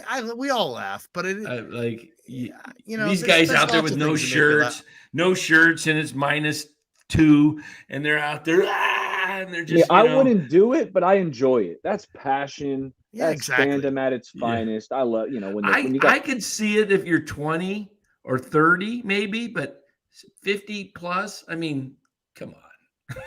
I don't care It's how a much little passing you got. Halloween all year long. Yeah. Like I with mean, the guys do Raiders it. with the face paint. And Yeah, guys do it if every you're a week. college kid and you face painted or slept in line, there's to me, there's age limits. There's age limits on these things. Yeah. There's an age limit for sleeping in line. Like if my if my nephew told me, hey man, we slept in line. My nephew goes to Gonzaga, right? He goes to Gonzaga. Right. And I think they did maybe sleep in line for Midnight Madness, right? They slept in their, slept in some tent to go to some basketball game. All right. I'm saying way to go. You're in college. You should be doing that. Exactly. If somebody in their 60s or 70s is sleeping in line, I'm thinking, what the heck? What's going on here? I'm doing a mental check there. Yeah. Yeah. Well, hey, check Best Buy Black Friday. There's people sleeping in tents for the Black Friday sale. Wouldn't be me, but it happens. Yeah, sleeping in a tent to save $40 on a flat screen. Forget that. I'll get yeah. Then you wake up and you got to go pay a few $100 because your back's all messed up. Jeez. But you saved on that flat screen. Flav says here's 99. Here's $9.99. It seemed like they never were really too interested in bringing back Rodon, but also didn't deal him at the deadline. The farm could be a lot better, but never were sellers at the deadline. Don't get it at all. Flav, point. I think that's one of the great points. They're not accelerating their first of all, they can't even say rebuild, which is never a good sign, but they're not accelerating their rebuild by not doing these kinds of things. I agree that the plan the last couple of years should have been get guys on short-term deals and trade them at the deadline for prospects. Absolutely. I mean, it's stay focused on the plan. Instead, I think Farhan is trying to make the clubhouse happy and trying to make the fans happy, trying to make the ownership happy. And we do have the 2012 team being honored. And man, we are having a big ceremony with Will. And, we got to have we got to make, enough of the PR and start prioritizing baseball. And these guys unless you do. But these guys are all getting wise to starting their negotiations at the trade deadline. Carlos Rodon. Oh, I love it here. I want to be here. Of course you do, Carlos. You're just saying that so Farhan thinks he's got a shot at you, and then you just drive up your price for the Yankees. I mean, we all knew. We were saying last year at the trade deadline, the Yankees are the perfect team for Rodon. Trade him to the Yankees because they don't have the pitching to get through the playoffs.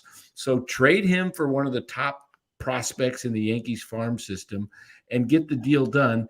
And obviously, where did he end up? Yankees, of course. Bomber T with the great. I'm trying to think of a good soundbite for the for this one. I mean, just a phenomenal.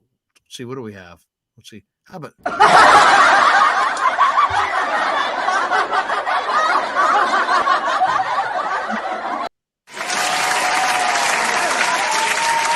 Bomber T, I'd never sleep in a tent to watch a game, but I'd sleep in a tent to shoot a big buck.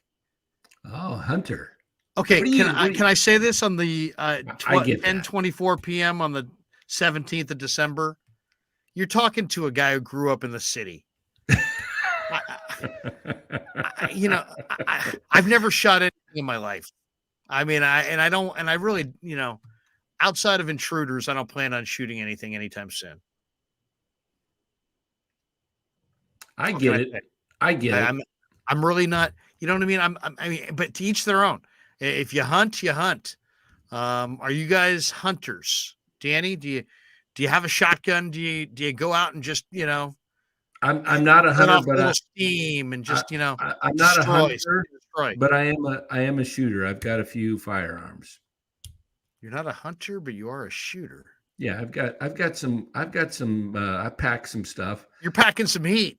Yeah. But you're not a I don't go hunting. I was never into, going out shooting. Hunting. You go shooting. I go to the range shooting. I'll go to the range. I'll go out into the desert here and shoot at targets. Will you bring your significant other with you to the range? Is it like a date night? Honey, should we go shoot? I never have, but I would take her to teach her. Yeah. Maybe dinner, drinks, a little shooting. Yeah. Shooting is fun. I go out with my son to the desert. In fact, I'm going to show Okay, you a all right. video while you talk to Bomber here and see if he's a shooter. As long as it has no music on it, Danny. Baller. It was not Bomber. Baller. Yeah, that was Bomber over there. Yeah, okay. Baller. Are you a hunter?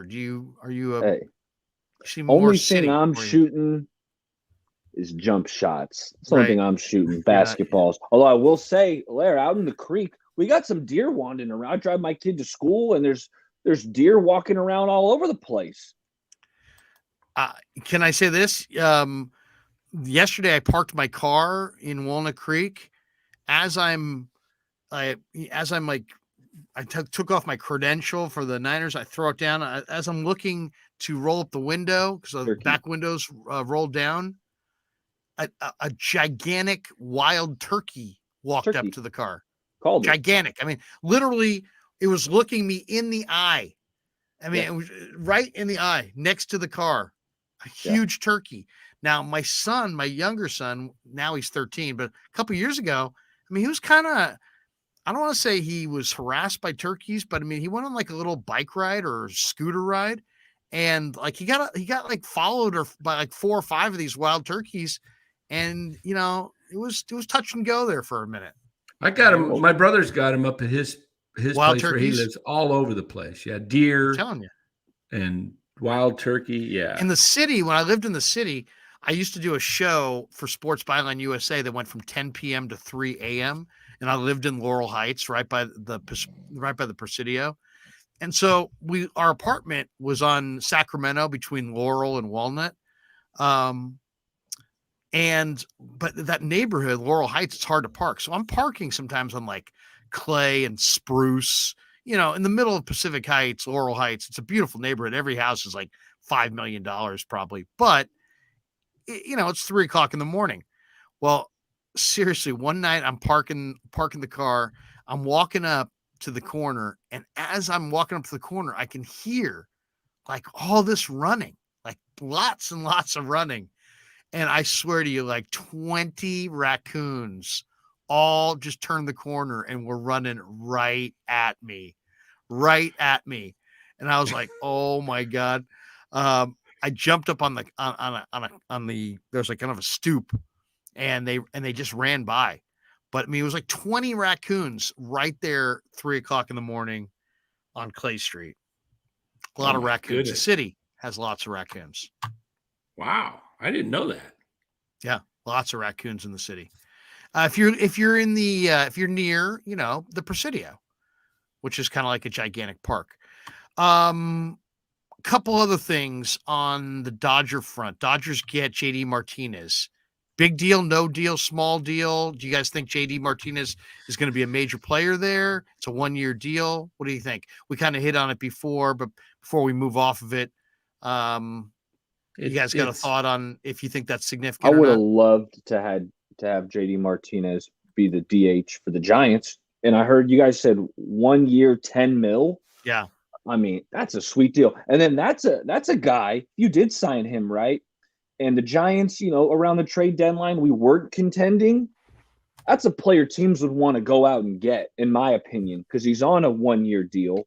You can get, you'd probably get a marginal piece back, but for a team that's looking to compete, I like JD Martinez. I think he's a great hitter. He's probably going to hit 280, with 25 bombs and drive in 70 or 80 RBIs. I think JD Martinez is a really good player. JD Martinez, 1 year, $10 million. Cubbies get Dansby Swanson, $177 million deal. Danny, big deal, no deal, small deal on JD Martinez. He's obviously played his best ball, but what do you think? Mid deal. It's a Gallo. It's a little bigger than Gallo. It's better than Gallo in the sense that he makes more contact. I mean, Gallo can hit bombs, but he strikes out a lot. I think I can give you my buddy who's a big Dodger fan, his take on it. Here's what he said. Not a very inspired signing for me. Strictly a DH pinch hitter, as defensive metrics in left field are extremely poor and his power has declined. offers very little position flexibility and burns a roster spot on 26-man roster. So that's his take. I just think it just extends their lineup. But you know what's interesting? I get the feeling that LA is doing what they've been doing in recent years, which is they spend like crazy and then they dip below the luxury tax one year and it resets. And I think this is their year to reset. So it looks like it. Yeah, they're going to be. Yeah, they're going to dip below, so they can reset their tax. Otherwise, it gets really, really, really punitive. Well, they're worried about having to pay what's his mug, the pitcher, Trevor Bauer. They're worried about that. That's what Ned said the other night. He said, you know, they don't know how much money that they're going to get burned in the Bauer situation and what they may have to fork out there. Did you guys see this story today? Frank Gore's son for Southern Miss ran for 329 yards, set an NCAA bowl record, 3 touchdowns, 329 yards. Southern Miss held off Rice 38-24 in Mobile, Alabama. He's Frank's kid. He had a 64-yard touchdown run in the second quarter. He threw an 18-yard touchdown pass in the third quarter. He ran for 55 yards for another score in the fourth quarter. He also ran 59 yards to set up the go-ahead touchdown, and the Golden Eagles get their 7th win of the year. 21 carries. He broke the record of 317 yards, which was originally set by Appalachian State's Cameron Peoples in the 2020 Myrtle Beach Bowl against North Texas. So, man, the Southern Miss coach Will Hall said he's a special guy. He's really learned how to be a leader. He's really learned how to handle the responsibility of being Frank Gore Jr. He's embraced it. He's embraced the whole deal of whom much is given, much is required. He's intense and competitive. Anyway, interesting. I know Kyle Shanahan. He's going to be drafted in the 3rd round. Exactly. To the Niners, right? Yeah. Exactly. We have not talked at all about the Warriors, really, other than to say that I've been fading the Warriors and doing quite well. I've got some thoughts on Golden State after watching that entire Philadelphia game. And I don't know, did you guys get a chance to see the Warriors Philly at all? Yeah. You know, first of all, it's maddening watching James Harden, just the way he plays. I don't like watching James Harden, but Embiid is just got to be one of the craziest talents I've ever seen. He's 280, super skilled, and he's just a beast. I mean, his footwork is sometimes awesome. Other times it's lacking, but he's just so talented. But interesting game. And here are my 2 takeaways from the game. One, obviously big game for Jordan Poole. And I bet Philly, because it was Philly minus 8.5, and they wind up winning 106. But 2 things. Dante DiVincenzo looked phenomenal in this game. He had 17, he had 10 boards, he had 6 assists. He threw this unbelievably beautiful lob to James Wiseman for the jam. I love the way he works with Wiseman. DiVincenzo with Steph out could put up some really, really good numbers. And I just love the way he plays. I mean, he knows how to play. He plays under control. He makes other guys better. DiVincenzo was a nice pickup, and he quietly under the radar guy as far as he's a really sleepy, much of a sleeper as a rebounder, really good rebounding guard. So I really loved what I saw from DiVincenzo. And then the other one was James Wiseman. The Warriors cannot trade James Wiseman. Hold on to James Wiseman. Do not trade James Wiseman. He played 11 minutes. He was 3 of 5 from the field. He had 4 rebounds. He had 6 points. Just keep playing him and just keep teaching him, keep working with him, and, you know, get him going a little bit at a time. And hopefully by playoff time, he's in the rotation on a regular basis. But he's so big, so fast, so athletic. There's so many things that he can do as far as challenging shots at the rim, finishing at the rim. They need more size. He gives them that size. I mean, he had one dunk that was just crazy.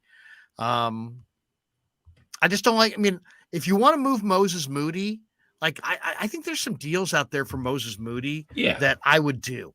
You know what I mean? And I was looking, he makes $4 million. There was an article on Bleacher Report about different players that each team covets around the league. And there was 3 or 4 teams, Indiana, Orlando, I think the Knicks and a couple others that supposedly covet Moses Moody.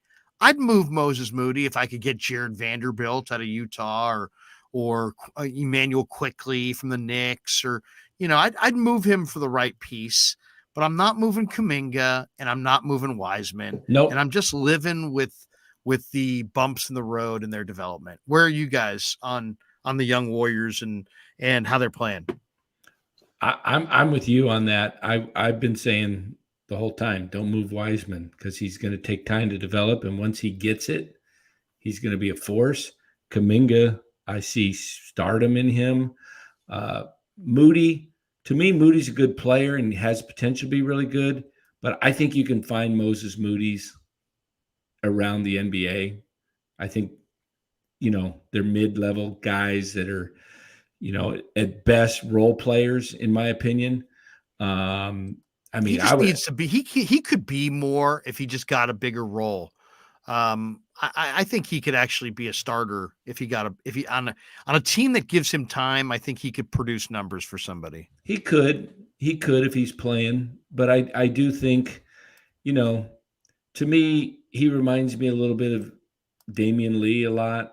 Just kind of a streaky shooter guy that can contribute, but the problem is, the depth of the team. To me, like you said, if he's on a different team, he's probably contributing for, another team that is not like the Warriors are. But he could be that guy in a couple years.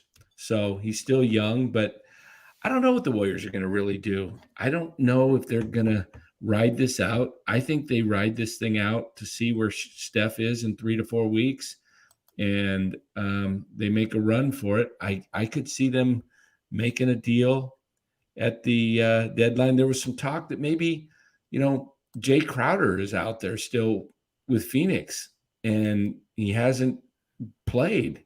If I'm Phoenix, though, why am I giving Crowder to the Warriors? Well, it depends on what you get back. I'm not sure. If you get a Moody how back, that's going to go. Maybe I've heard maybe the Warriors could get Crowder in like a 4-way deal. So who knows? But if you get Moody back with a draft pick, and I don't know what Crowder's salary is. Is he probably around 18 or? I think he probably no. I don't think he makes that much. I think he makes more like 8 or 11 or something. Is he down like that low? I'll look it up. I think it's like 8 or 9. I don't want to move any of the 3 youngsters when we're talking Moody, Wiseman, Kuminga. I mean, Kuminga has looked phenomenal the last couple weeks. He's untouchable. Moody, I think Moody's going to be a little better than Damian Lee, but you're probably not too far off, Dan. But I don't really want to move Moody. I wouldn't move him for an Emmanuel Quickly. Shoot. I lost my train of thought, but no, I'm not moving. Crowder makes 10, by the way, 10 million for Crowder. Yeah, no, I understand that. I like Moses Moody as well. I just think that it just seems like a redundant part. My only, I like Kuminga a lot, but man, it's like Kuminga's, he's an enigmatic player. I mean, he played 29 minutes. He had 0 rebounds. How do you have 0 rebounds when you play 29 minutes at power forward in the NBA and you're the most athletic guy on the floor? Sometimes I kind of wonder about, some games he looks more engaged than other games. So I'm not sure. I think I agree. I would not move Kuminga. I mean, he's already flashed huge talent. He's physically one of the most dominant players in the league as far as his ability to run and jump and have strength at 6'8", 6'9". Even his 3-ball looks good. But give you an example, and Mully made this point in the post game. This is a guy who is a slasher, dunker, go to the bucket kind of a guy. Half of his shots against Philly were threes. He took 4 threes. He only took 8 shots. 4 of them were threes. He only made 1. That's not his game. Put it on the deck and go to the hole. And play more inside, rebound more inside, block more shots inside, play with more intensity on the defensive end. I think he reminds me a little bit of the kid Howard who went to Wake Forest, who played for the Mavericks for a few years. Really long, really athletic, could potentially be a phenomenal player in a certain role. And who knows? I'm hoping for a Gerald Wallace. Gerald Wallace is kind of that player. He might even be better than Gerald Wallace. Gerald Wallace never really had an outside shot of note. I think Kuminga's shot looks nice. It doesn't go in all the time. I don't know. I mean, I that's a good call though. Super athletic, can run the floor, 6'8". But my thing is, I wasn't really sure in the last few weeks who stays, who goes. I feel like I've got a pretty good handle on it now. Wiseman stays, Kuminga stays, Moody's the guy who goes. And, maybe, what would you like to get? If you could add one piece to the puzzle for Golden State, what would you want? Well, with Steph out, it makes you think you need more scoring or a guard. But then you look at the way the roster is. They seem a little heavy at the small forward spot. Maybe you need an inside player. Some people feel like they need a big player, like a 5 to help Kevon Looney play fewer minutes. But I want to give those minutes to Wiseman, and I wouldn't mind seeing Baldwin play a little off the bench. I don't love Kerr giving Ty Jerome 19 minutes and Anthony Lamb 20 minutes. I don't really see what those guys do that I gotta have. You know what I mean? And Jermichael Green has just been horrible, absolutely horrible. Now he had 8 rebounds in 11 minutes, so that's good rebounding per minute. But his shooting is just, when he takes a shot, let's just say this: when you have the other team and Jermichael Green takes a shot, you're really happy. You're like, oh, that was awesome. Take another one, because he just doesn't make any shots. So. Not crazy about their bench right now. I love Baldwin and Wiseman's potential, and I love Ryan Rollins' potential as well. But I think I would move Moody, and I don't love Ty Jerome, and I don't love Anthony Lamb, and I don't love Jermichael Green. So it's kind of a weird team this year. They went from like having this super loaded bench with all these guys you loved, like Otto Porter and GP2, to a bench that's kind of like a donut. There's nothing really there. Yeah. Larry, what I wanted to ask you was, we've been talking the last couple months, and throughout the Warriors' struggles, you've been saying, hey, it's November, hey, it's December. But at what point, with the Warriors hanging around, I think we're like the 10 seed right now. 11 right now, 11. 11. At what point, Larry, do we have to start? We're not going to panic, but fire Kerr? Dump Myers? What do you want to do? They're the defending champ. They had a parade last year. No, but I'm saying, at what point is it, hey, start winning? Something's got to change, or, hey, this team, they might be looking at a play-in. Like, are you still feeling this is a top 6 seed team at this point with the Curry injury? Curry, we don't know exactly how long he's going to be out, but I'm not hitting the panic button, but I'm a little bit worried. Clay looked awful against the Sixers. He threw multiple passes out of bounds. Clay looked terrible, but they said he was playing with some knee pain. But they just, I don't know. It's a weird situation because they're not getting enough out of their young guys. They need more out of all 3 of their young guys. And they actually, Baldwin and Rollins are really young, so they were at the end of the bench this year. But Moody and Kuminga and Wiseman have got to play roles, or they've got to be moved. Like I said a couple weeks ago, I don't know that Golden State wins this year. I don't think Golden State wins this year if they don't either get Wiseman in the rotation or trade him for somebody who then they put in the rotation. They can't just have him out of the rotation and win the title. I don't think so. He's too important. They're too invested. There's too many other guys that they don't have on their bench. So personally, I would say goodbye to Ty Jerome and Anthony Lamb and see if I could, play Wiseman more minutes, and try to make a trade involving Moses Moody. The nice thing is Moses Moody makes $4 million and change, and they've got a couple other pieces if they wanted to move them with Moody. that could be right in that, 5, 6, 7 million range. There's tons of players around the NBA that they could make a trade for that could help them. Like, for example, one of the teams they said had interest in Moses Moody was Indiana. I really think that on draft day, the Warriors and Joe Lacob wanted Duarte, and Duarte went in front of them, and Joe was like, and then they took Moses Moody. That's what I heard. Think right now, if Indiana would trade you Duarte for Moses Moody, I think Golden State would do it. Why would Indiana do it? Moses Moody's 20. Duarte's 25. So Duarte, even though they were in the same draft class, is 5 years older. And they're thinking more long-term, where Golden State they need somebody for their off the bench to fill in their rotation. So I like that one from the standpoint of Moses Moody's going to give you some good, some bad. He's young, he's 20.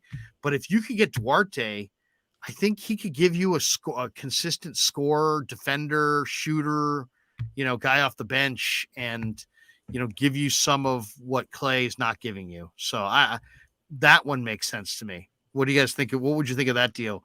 Duarte for Moody. I wouldn't be mad at it. I liked Duarte. When I heard that same thing you did, that the Warriors had Duarte higher on their list than Moody. And, after the Pacers took Duarte, they had to go to plan B, and they liked Moody's upside. And, he had a good year at Arkansas. I wouldn't be mad at it. I liked Duarte. Duarte was Oregon, right? Oregon kid? Yep. Yeah. I liked him. He's just a really mature player, a little bit more refined offensive game. He's just a little bit more mature guy. He's older. He's 5 years older. So I don't know if you get. I think the Warriors are going to struggle without Curry. Obviously, I'm not saying anything you guys don't know, but it's going to put more strain on Klay Thompson to have to play some nights when he's not 100%. We saw that against the Sixers. So all I'll say is that Golden State right now, it seems like on the road they'll hang with teams, give energy. I mean, they were doing a lot of great things early against Philly, and then they just kind of hit a lull in the third quarter. Philly went right on by, and they just don't have that. Without Curry, they don't have that guy to lift him up in the fourth quarter and carry him across the finish line. That's a big deal in the NBA. When it came time for money time, suddenly it was time for Embiid and Harden, and the Warriors without Steph looked like, completely outgunned. And I can't think, I got to imagine that's going to continue on the road. I mean, they're going to have a hard time beating good teams on the road. I think they're 0-9 against teams that are 500 or better on the road this year.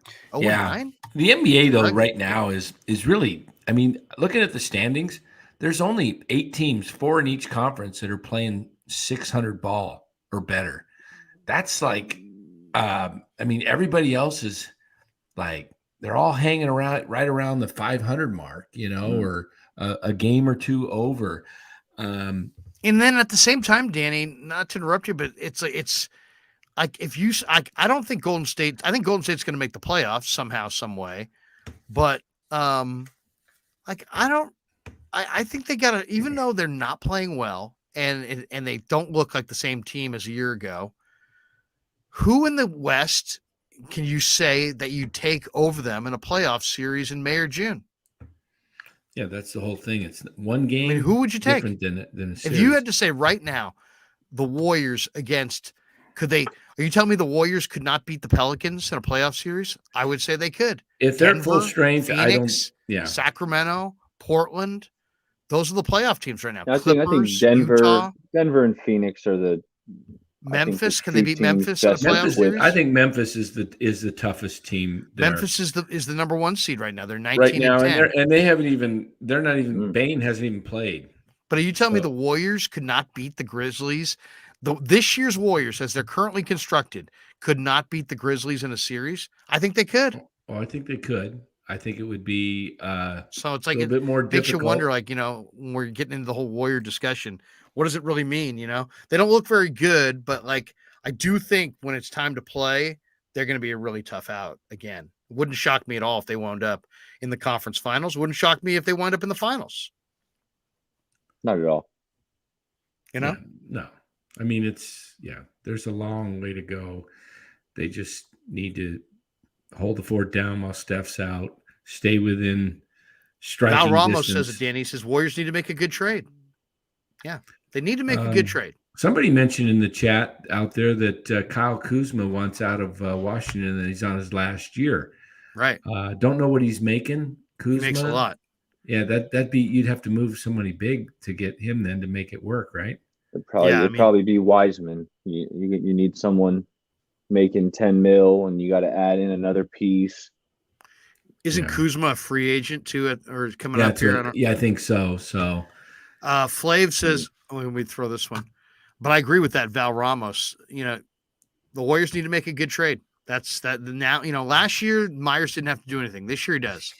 Flav, here's $4.99. What are the chances Kyle Harrison is a legit ace? How long before we know? Think he's our only hope of not hovering around 500 for the foreseeable future? Well, I did see Kyle Harrison pitch in the futures game, and he gave up 2 titanic bombs. One was to Walliner, big left-handed hitter in the Twin system, and just took him out. And the other was that Jason Dominguez, the Yankees center field prospect, hit just a titanic shot to dead center. But I will say this about Harrison. Throws like 98, and his arm angle's funky, and it jumps on top of you. He's not smooth like Bumgarner, who had that, ridiculous smooth delivery. Almost, if you think of old school guys like from the 80s, like John Tudor or somebody like that, John Candelaria, those guys had this very smooth lefty motion. Well, Bumgarner had that. Harrison's not that. Harrison's got more snap. It's more violent, but big kid who's got a funky, almost Chris Sale-like arm angle. Yeah, he's going to be his biggest issue is command. Breaking ball, and he throws 98. Yeah, his biggest issue right now is going to be command. If he's got to be able to throw a strikeout pitch that's looks like a strike, not 2 feet off the plate. That's easy take. So that's what I'm reading about him is that's what they're working on. But he's got strikeout stuff. He pitched 3 1/3 and struck out 9 in a game toward the end of last year. So he struck out almost everybody he faced. That's pretty Who's the nasty. last team? Who, by the way, on Val Ramos talking about Warriors guys.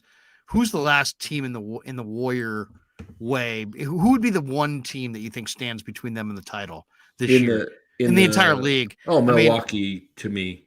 Do you like Milwaukee? Do you like Boston? Do you like Cleveland, Memphis? Who's the team that you think stands between the Warriors and the title? For me, it's Milwaukee.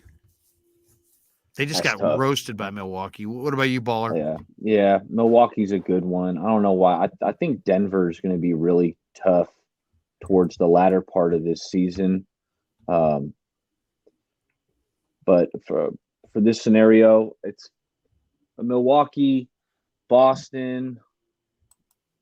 Those are my 2. I know we just whooped up on Boston and we beat them obviously in last year's finals. Milwaukee or Boston, and then in the West, I think it's Denver. Did you guys see the game that Jokic had the other night? Yeah. Dude, Jokic is crazy. Watching Jokic, it's absolutely incredible. He makes the game look like just easy. He makes everybody better. He passes, he shoots 3-pointers, left hand, right hand. It's just Jokic. Boy, they sure made the right decision when they got rid of Nurkic and gave him to Portland. They had both of them. I know. Yeah. And the talk, it's funny, Dan, because the talk was that Nurkic was better. Yeah, exactly. Right. And then Jokic winds up being the better player. How legit are the Sacramento Kings?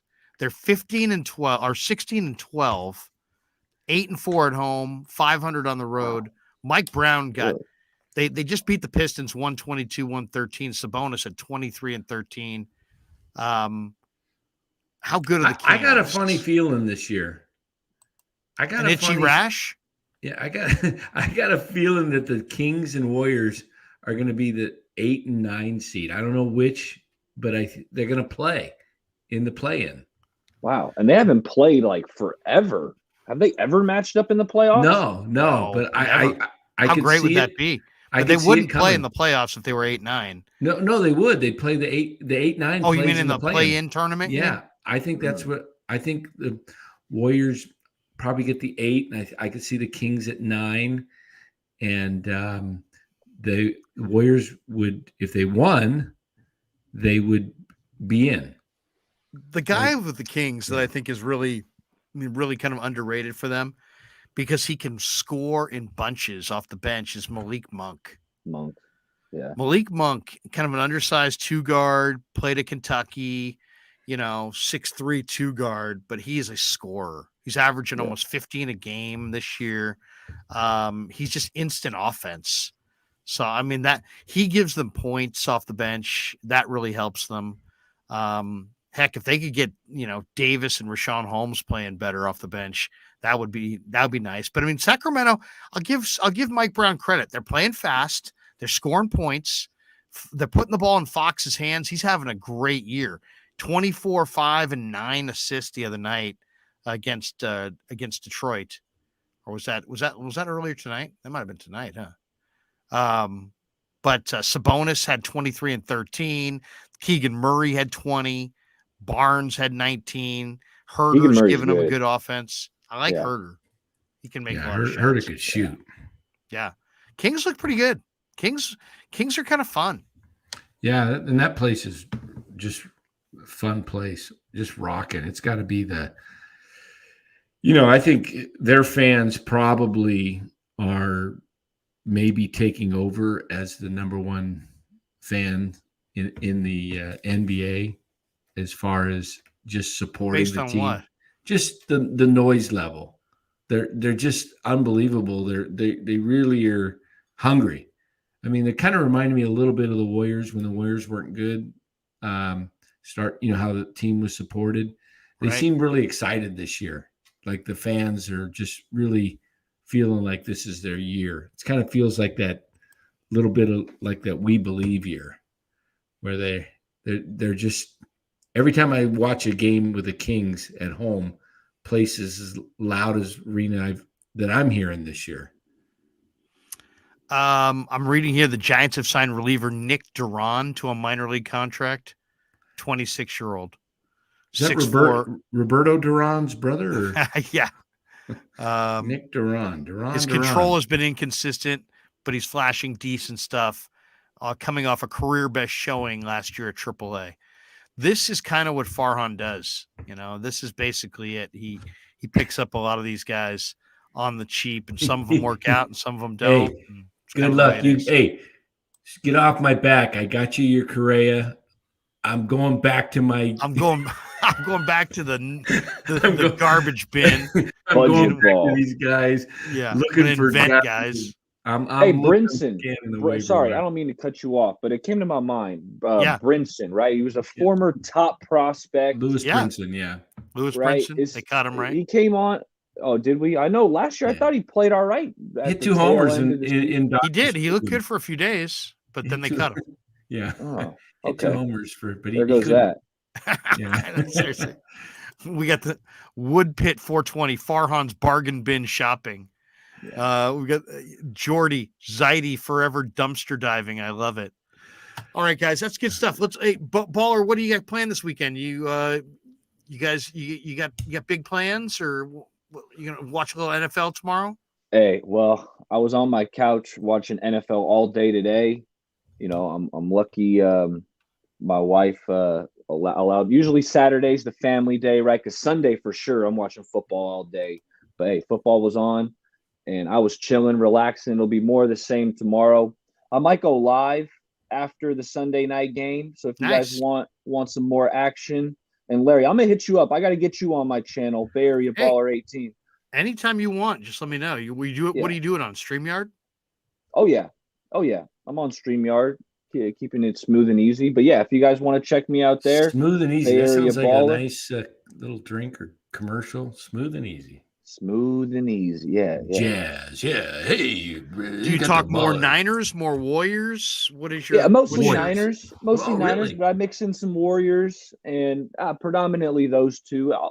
I'll go all across the NFL. I like checking out all these teams. Let's finish our discussion with the Niners. What is the Niners' biggest concern on the 17th of December? 17th of December, what's the biggest problem they have in your mind? That's in an hour, right? 17th tomorrow? No. Right now we're on the 17th.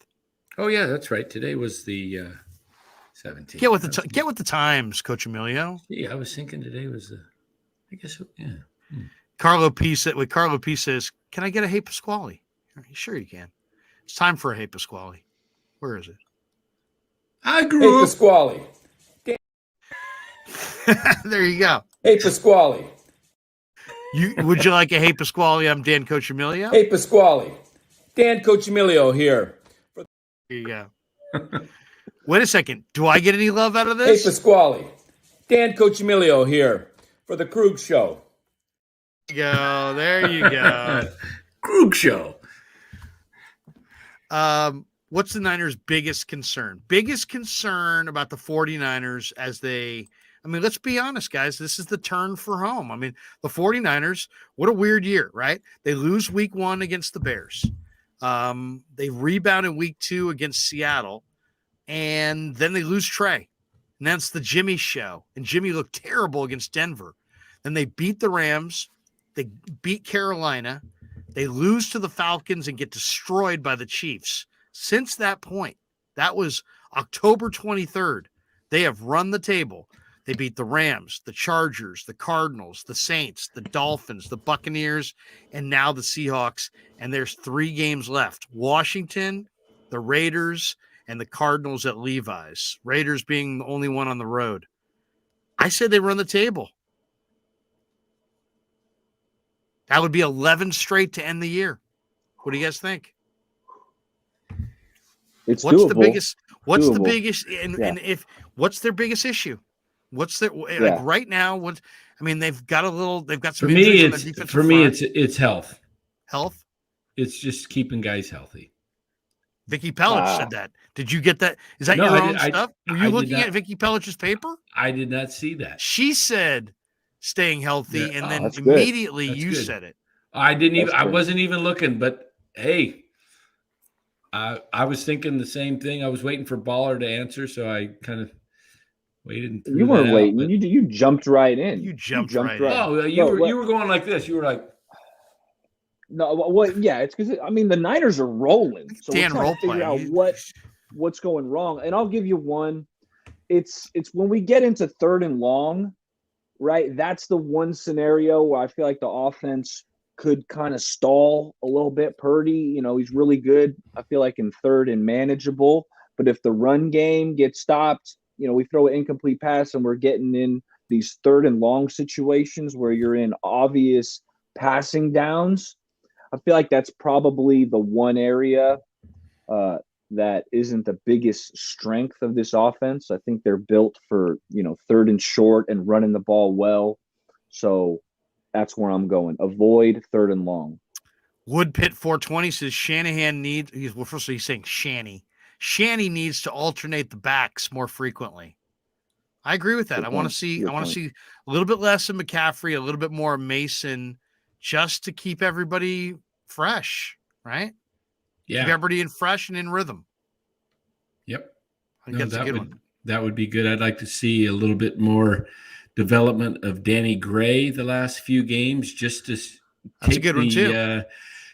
Show that deep ball so that when those guys are looking and Danny Gray comes into the game in a playoff game and all of a sudden they're thinking, better play back a little bit, safeties. I want to see that. Yeah. Did his hammy crop back? I think Gray might have cropped up with a hammy again. I think so. Thursday night? Yeah. Oh my goodness. Every game he plays. I know. It's really, it's frustrating to watch. Who I see coming on, guys, is Diamador Lenore. Yeah. 38, number 38. Yeah. He just keeps coming on. He keeps getting a little bit better. to the point now where you can go with Lenore outside and Jimmy in the slot. Yeah. I think that's their best alignment is Charvarius and Lenore with Jimmy in the slot. Womack will be back too. Yeah, Womack's coming back. That's going to help. They need Womack back, believe it or not. He, even though he's a rookie, he made a good so player. many special. How many balls has he downed on inside the 5-yard? He makes a play every week on. He looks like a Pro Bowler on the special teams, doesn't he? How good has George Odom and Orrin Burks and Womack and some of these guys been on special teams? I mean, the Niners. And that was an emphasis in the offseason. They signed those guys specifically for special teams because they had such trouble last year. Hey, you know one thing that's great about a stretchy flex hat is I love them. I can actually, they feel good, but I can actually make my bill look like ballers. Watch. See that? Can you keep it that way? Just stretches, flip it up a little bit, straighten it out. First of all, it's and still then kind of stretch it out. There's a little bit of a curvature there. There we go. There you go. Look at that. Now you're hit. Now you've got some street cred. Yeah. Now women are crossing the street at the 55 and over community when they see you coming. Like, this guy. Yeah. This guy. I don't know if he paid his HOA. But I need that up though. You got a little bit higher. This one's a little higher. A little bit higher up here. Now, I think that's a great looking hat. John Miller wears that one a lot. I love this one because I got the is that the bridge on that side? Yep, there it is. Okay. No, it's on the other side. No. Is it on the other side? Yeah. Honestly, do you like the bridge? I think the bridge looks bad. I like the bridge. I have one of those jerseys. I don't like those. I don't like those jerseys, but you don't like that hat? You don't like the creamsicle hat? It's pretty cool. No? I like the I have the hat where I got the flex, the 30 like this one, but it didn't have the bridge. It's weird. It doesn't have the bridge, but this one does. You pay extra for the bridge? No, it's just a different It's style. like a $6 toll across the bridge. Yeah. Anything attached to the bridge is always $6 more. Yeah. So this hat feels actually pretty good right now. Now there we go. All right, guys, we've been going for 2 hours and 6 minutes. We're probably going to call it quits here, but Ball, we're going to play some ads. You want to jump right now? I'll let you out. Yeah, I'm going to get out of here. Good to talk to you. Your final thought of the night. What do you got? Hey, any direction you want to take it. Yeah. Well, 49ers are on my mind. Let's keep this thing rolling. 7-game win streak. Next up is what? The Washington Commanders, if I'm not mistaken, and they're taking on the Giants tomorrow. Taylor Heineke. So we'll see how they fare against Daniel Jones and company. I think that was Dan said that's his lock, huh? Tomorrow. That's your lock? Jets. You're going that. No, he's going Jets. He's going Jets. I'm going Patriots. He's going Jets, and you're going with the Saints. I'm going Saints. But okay, hey, no doubt it'll be a fun ride. Thanks for having me on. Hey, I got one real quick for you, and this is you're going to have to think off the top of your head quickly. So, if you could pick one player from start to finish in their career, and you got a chance to see that one player, and he never got injured, was healthy his whole career. I'm talking any sport. Who is that player? Babe Ruth. What's that? You can watch their one player, and what about the injury part? No injuries. Never got injured. You saw. What's the point of that? I don't understand that. If you could choose one player to just go ahead and see, and this is it. You could pick. Actually, it's not see, it's pick. You can pick one athlete ever to have an injury-free career from beginning to end. Who are you choosing? Bo Jackson. You took mine, man. That's it. That's mine. So in that scenario, it sounds like you want to go with a player who has been injured. That way we get the opportunity to see him fully healthy, right? If you would have seen Bo Jackson baseball and football, Bo Jackson playing baseball was, I mean, think about ground ball center field, beat it to second base for a double. Who does that? Nobody does that. Nobody hits a ground ball that goes over the second base bag Well, by the way, now there's a fielder there, but nobody would ever hit a little comebacker through the mound and beat it to second for a double. He did it routinely. He ran up the outfield wall and along the outfield wall at 235 pounds. Yes. He hit 500-foot home runs. He ran 419. He had one of the greatest baseball throwing arms. Usually, like the thickly muscled football/baseball player never has a good arm. Bo had an incredible arm, Bo like Jackson the best arm. Oh, he would. Could you imagine what he would have done? Played 15 years, 2 sports, no injuries. Oh my goodness, he'd be. I'll give you number 2. He'd be in the Hall of Fame in football and baseball. I'll give you number 2 because we didn't see him because he didn't play in the NBA for very long. But I would have loved to have seen the entire career of Arvydas Sabonis. Sabonis, yeah. Sabonis' dad, who was just crazy huge, crazy talented, and played his best ball for the Russian national team for the USSR and played at the NBA at the end with the Blazers and was awesome. And another guy, you think Boch had a big head? This guy's head looked like a lion. And Sabonis had a ton of injuries. When he had finally came to the NBA, he was like a shell of himself. Right. But I got two. Okay. Len Bias. It wasn't an injury. An injury, but cocaine. I want to see some Len Bias. And then I got one more probably the best player to never play in the NBA, Oscar Schmidt. What if he came? Yes. What if Brazil. he came to the NBA, Brazil? Yeah, the dude. I just did some more research on him recently, and it just blew my mind. Like in the Olympics, he's by far he scored over 1,000 points in the Olympics. Team USA's highest scorer, in the history of USA basketball, Carmelo Anthony has scored like 300 and something points. Oscar Schmidt scored over 1,000. The guy was averaging like 30 or 40 a game in the Olympics. Like it was insane. I mean, and then I was watching some grainy footage on him. The guy's shooting it from curry range in the 80s. That's a great call. I'll give you another one that I saw an interview. I saw an interview with the Negro League star Buck O'Neil. And Buck O'Neil was like a walking baseball historian, right? I mean, this guy saw so much baseball. He claims that Willie Mays is the best Major League Baseball player he's ever seen. Not hard to believe. But he specified that in his mind, the best baseball player he's ever seen was Oscar Charleston.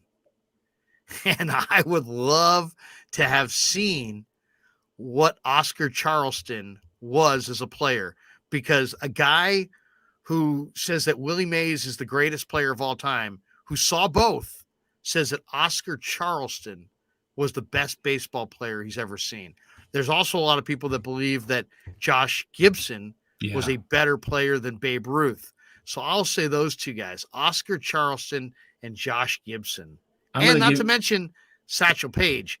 Those three guys, probably the biggest stars of the Negro Leagues, I would have loved to have seen like what they would have been in the majors. And who knows? I mean, we may right now people talk about Ruth, but who knows? Maybe if these players were allowed, we'd be talking about Satchel Paige.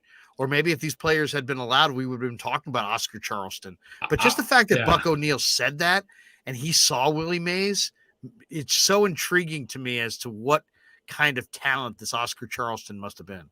I'll give you three, one from each sport: baseball, basketball, football. Football, this guy's career was cut so short, but when I watch Brian's song and then I go look at highlights of Gale Sears, that guy, Kansas Comet. Oh my goodness. He just was so much better than everybody on the field. And he had too many knee injuries and still made the Hall of Fame after like 5 years of playing. That's it. And he's still a Hall of Famer. Mm-hmm. Basketball, to me, when I watched Portland Trailblazers, and I think it was 77 with Jack Ramsey was the coach, Bill Walton was unstoppable. He was so good. He could pass and he could make every shot almost, it seemed like. He was just an unbelievable basketball player. And in baseball, Ken Griffey Jr., man, he was cut short. Had that guy played another 5 years, I think he might have been the all-time home run champ. I'll give you one more in baseball. James Rodney Richard. Oh, J.R. Houston Richard. Astros. J.R. Richard was just an absolute beast. Yeah. I mean, huge guy, threw smoke. He had a stroke, didn't he? Didn't he have a stroke? Yeah. Yeah. Yeah. Oh, yeah. That guy was he was 6'8", 6'7", something like that. But he threw always the one that I always think of too, as far as like unfulfilled potential, because he just had such unbelievable skill for the game. But really, there were several guys that were in this draft class that were all incredibly talented. The 86 draft, you mentioned Len Bias, Roy Tarpley, and Chris Washburn.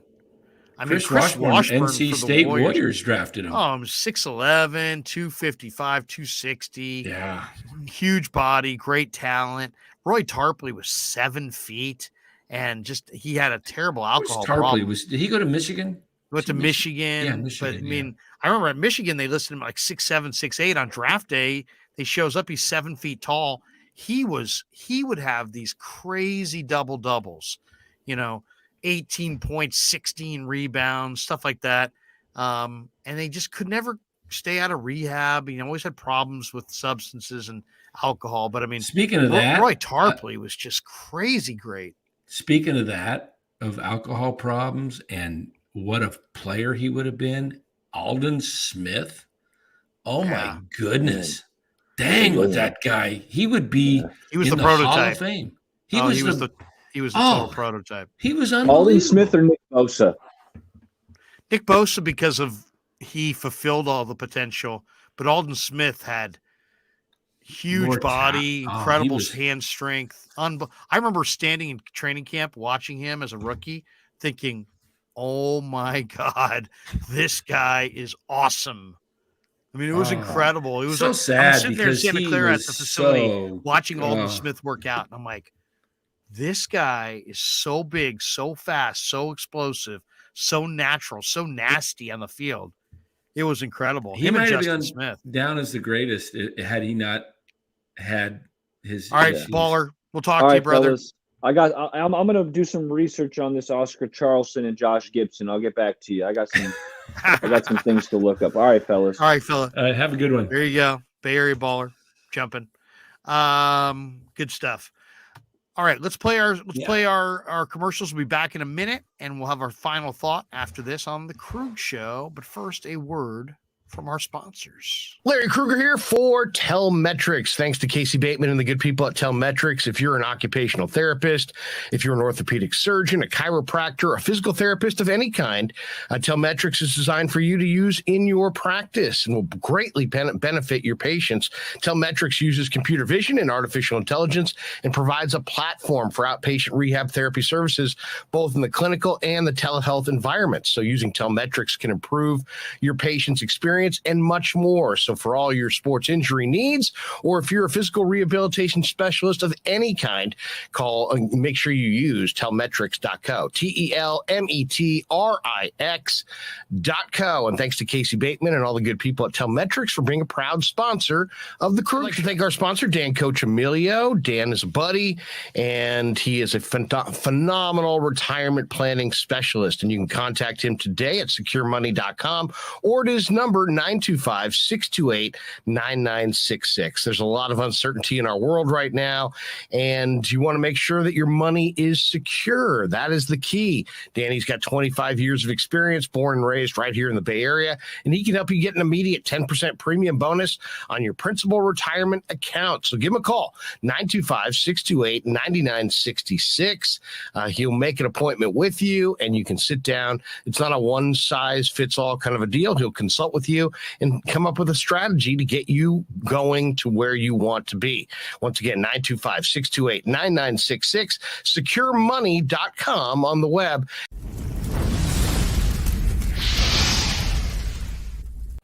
And thanks to Tony Cassera and the good people at Cassera's Italian Menswear. They are housing the Krueg Show t-shirts, and they're a proud sponsor of the show as well.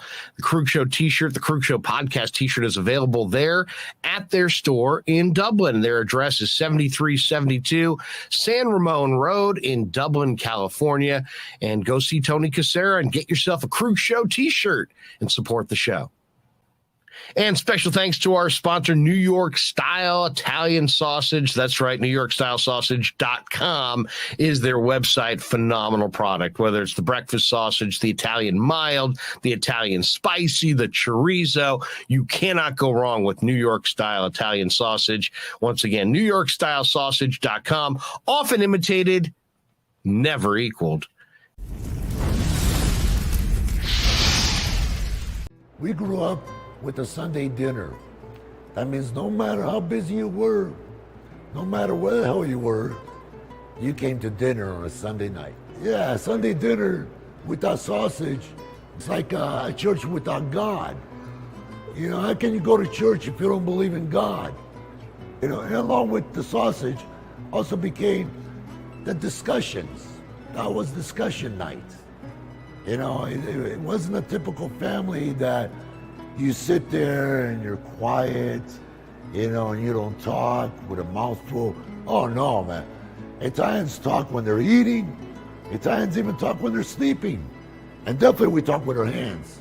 So if we can't express it through our mouth, through our lips, we express it with our hands. So, and that's what sausage is, really. It's an expression, you know, that life is good. So New York Style Sausage was started over 70 years ago. We are the largest producer of fresh Italian sausage on the West Coast. What makes our sausage in New York style is really the recipe came from back east, from New York, you know, from Connecticut. If you look at all of our labels, there's maximum 4 or 5 ingredients, which we're really proud of. There's no preservatives, no MSG, fresh in, fresh out. The pork comes in fresh, goes out fresh. There's never any freezing throughout the process. We've always used fine quality cuts. We're never going to deter from that. It's one of the reasons why our sausage is so good. I guarantee you put our sausage up against anybody else's from a flavor standpoint, no one will beat it. Hands down. Hey, do yourself a favor and do me a favor. Go buy a package of the New York style Italian sausage. Guaranteed you will love it. Guaranteed.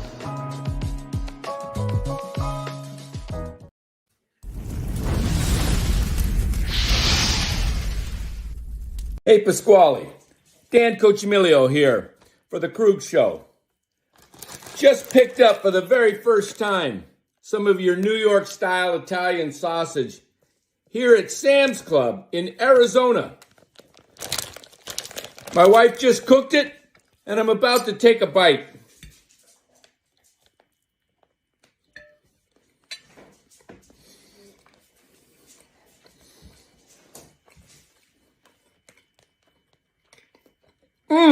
Man, this is good. Pasquale, when you winked and said you guaranteed we love it, you're right. This stuff is absolutely amazing.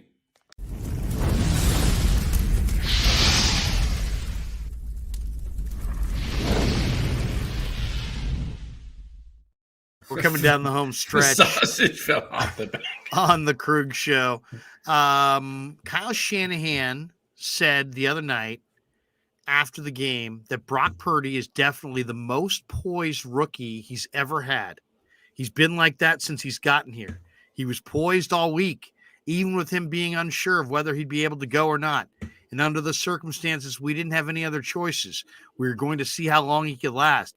We were ready to go with Josh Johnson, but he just got comfortable. He got better as the game went, and it was pretty unbelievable. Most poised rookie he's ever seen. Who's second on that list? Who is the most poised rookie other than Brock Purdy? For Kyle? In Kyle's team? Oh, as a QB, you were talking, right? Yeah. Okay. Poised rookie. Well, we know it's not Zach Wilson who'll be going tomorrow. I mean, would it be? I know Manning had a horrible rookie year, 28 picks, but he was still. I'm thinking here. Poised rookie. Most poised rookie. Maybe Ben Roethlisberger. It's tough. Yeah. There aren't that many poised rookie quarterbacks, you know? Right. Yeah. Someone said Todd Marinovich. Yeah, right. Val Ramos, Purdy's the real deal. Wow. Eric says John Elway back in the day. I don't know about poise, though. Yeah, he Maybe was Andrew kind of Luck. Yeah, Luck would be a good one. Yeah. I think Andrew Luck. Yeah. I mean, he There aren't very many poised rookie quarterbacks. I'll say that. So it's just it really speaks to the rarity. All right, Danny, you ready to finish up the night? We're gonna finish strong. We're gonna play a little game show. And it's called Bowl or No Bowl. Okay. So the bowl season has begun, and there Oh, are before you lots. start that, somebody said you sounded congested during your commercial. You know what it is I taped that commercial, and when I taped it, I actually had a cold. So that's why I always sound congested on it, because it's taped. It's not live. It's not live all this time. I thought you were doing this. I mean, they were live for a while, but then we start taping them. I think it's the same. When we taped it, yeah. You know, I don't wear that same green shirt every day. It's a nice shirt, but I don't wear it every day. By the way, we've got this one. Flav says Bomber T. Brock is very good, extremely smart, reads the defense better than Jimmy for sure, and the ball is always on time. Wish he had a stronger arm, but this D and our weapons make up for it. Yeah, so there you go. All right, bowl or no bowl, Danny? Ding, ding, ding, ding, ding, ding, ding. I'll give you a bowl name, and you just say bowl or no bowl. Meaning what? What am I like? If it is a bowl game or not a bowl game? If it's a bowl game or not a bowl game. Okay, are we going to go back like to years ago too, or are we just current bowls? Because I'm not up as I used to be on bowls. I used to be a little bit better on the older bowl names. So we'll see. Okay. Here we go. Gator Bowl. Yeah, that's a bowl. Gator Bowl is a bowl. Started in 1945. Yeah. Holiday Bowl. That's a bowl in San Diego. That is a bowl. They've been playing it in San Diego since 1978. Yep. I've been to it.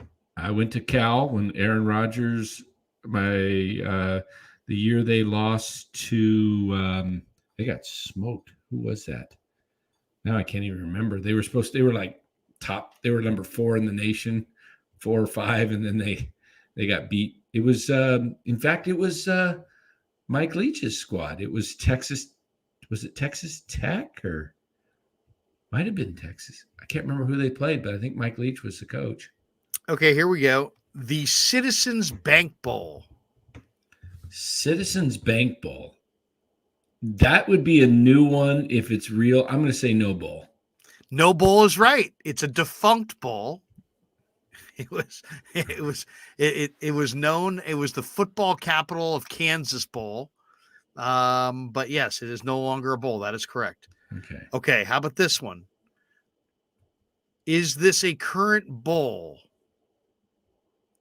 The Aloha Bowl. Yeah, played in Hawaii. Or did they discontinue it? Discontinued. Really? It's now defunct. Oh. It's defunct. No more Aloha Bowl. Oh. The Cherry Bowl. That was played in Vegas or something. It was in Pontiac, Michigan. Or Michigan Cherry Bowl. That used to be a bowl. I don't know if it is a bowl. Defunct. Now defunct. Okay. Like I told you, I remember the old bowls. I don't follow a lot of these new ones. I didn't even know there was a Jimmy Kimmel Bowl. Welcome to Bowl or No Bowl. Okay, here we go. The Little Rock Bowl. No, it's not a bowl. It's not a bowl yet. It's been proposed as a future bowl. Okay. Okay. Yeah, jeez. The Melbourne Bowl. In Australia? In Melbourne, Victoria. The Melbourne Bowl. That's not a bowl. It's a proposed bowl. Proposed bowl, yeah. It's proposed. Not, yeah. Proposed. So it's not a bowl. The Dubai Bowl. That's that. If it's a bowl, it's proposed. It's not a bowl. It's a yet. proposed bowl. Proposed Okay. bowl. Okay.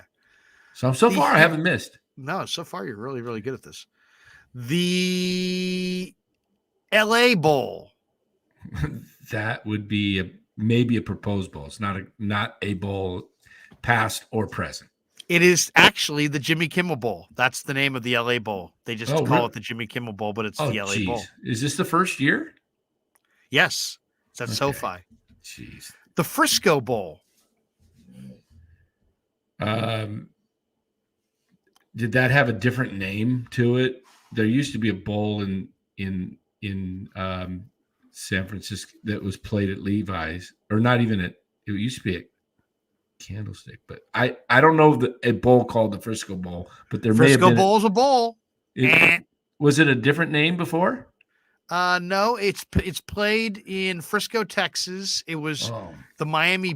Okay, it was the Tropical Smoothie Cafe Frisco Bowl for a while. Okay. The Cure Bowl. The Cure Bowl. Bowl or no bowl? Proposed bowl. No, it's an actual bowl. It's in Orlando, Florida, and it's already been played this year. Oh my goodness. Cure bowl. The Boca Raton Bowl. I thought you were going to say the El Boca Vista. The Del Boca Vista Bowl. Boca Raton Bowl. That sounds like a bowl, maybe. That is a bowl. Started in 2014. Yeah. Started in 2014. Yeah. It's in Boca Raton, Florida. Yeah. It's roofclaim.com, Boca Raton Bowl. Yeah. Would bid 420. Gasparilla Bowl. Bowl or no bowl? Gasparilla Bowl. That's not a bowl. It is a bowl. They play it in Tampa, Florida, starting in 2008. The Pinstripe Bowl. Jeez, this is getting ridiculous. No bowl. No bowl. Bowl. It's a bowl. It's played at Yankee Stadium. When did these They bowls started in 2010. I've never watched that. Yeah, the Pinstripe Bowl. Pinstripe Bowl. Yeah. The Music City Bowl. Yeah, that's a bowl. That's a bowl. There you go. That's played at Nissan Stadium in Nashville. Yeah. The Lending Tree Bowl. It's probably a bowl played in Atlanta or something. It's in Mobile, Alabama. Yeah. Do you know the slogan of Mobile, Alabama? It's not Sweet Home Alabama, is it? No, I think it's something like where the ocean meets the sea, or where the ocean meets the sky, or something like that. Yeah. I've been through Mobile. Oh, yeah. What do you think of it? It's just quick driving. You're just there. You're just there. You have nothing really to say. Famous Idaho Potato Bowl. Yeah, that's a bowl. Yep. It's in, where is it? Pocatello? No. It's in, is it in Moscow? Boise. Okay. Guaranteed Rate Bowl. Guaranteed Rate Bowl. That sounds like a new bowl name. You should know all about this bowl. Guaranteed. It's at Chase Field in Phoenix. They changed it. It used to be called the Insight.com Bowl. Yeah, Insight Bowl. Yeah, they changed it. See, I haven't paid attention to the Sun Bowl. Yeah, that's in El Paso. Yeah, that one. You can't fool Danny on that.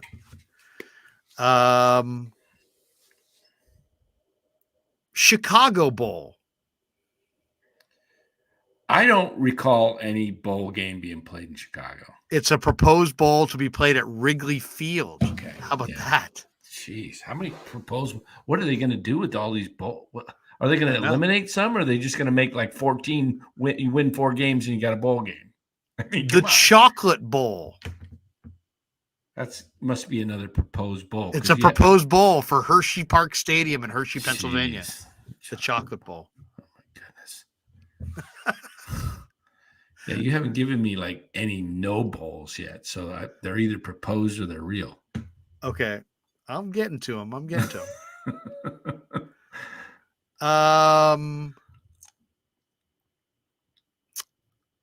The Japan Bowl. There is a there used to be an all-star game, Japan Bowl. Japan Bowl. That is, wait a minute. Hold on. Hula Bowl. The East-West Shrine. That's a ball. Japan Bowl is a ball. Defunct Bowl. Defunct. Yeah, my No brother played in it, Ron. Really? Yeah, he played in the East-West Shrine. The Oahu Bowl. And the Bowl Oahu. or no bowl? Which one? Oahu Bowl? That used to probably be called the Hula Bowl. No, separate, different. Then it's a proposed bowl. No, it's a defunct bowl. Oh, defunct bowl. It's not the salad bowl. The salad bowl. Oh, gosh, they're coming up with all kinds of names. Why not? That's a defunct bowl. Defunct bowl. Yes. Yeah. The Silicon Valley Football Classic.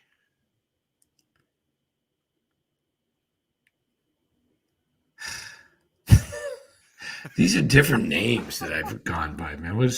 I grew up with the Cotton Bowl, the Gator Bowl, the Tangerine Bowl. You haven't got to that one. You remember that one? That was Tangerine Bowl. You kidding me? Geez. I used to watch them all, but what was it called? The Silicon Valley what? Silicon Valley Bowl. That's defunct. Defunct. That is correct. 2000 to 2004. San Francisco Bowl. Yeah, that was the bowl. Used to be played on New Year's Eve. Yeah, it's defunct. Defunct. Ended in 2019. Yeah. That was the one that used to. Yeah, man, all these. They must be Peach losing. Bowl. Yeah, that's a real bowl. All right. That's played in Orlando. There you go. Yeah. Used to Motor be a New City Year's Day Bowl. game. Yeah, Motor that's in Detroit. City Bowl. Yeah, that's a real one. Okay, you're right. The Duke Mayo Bowl. Duke Mayo.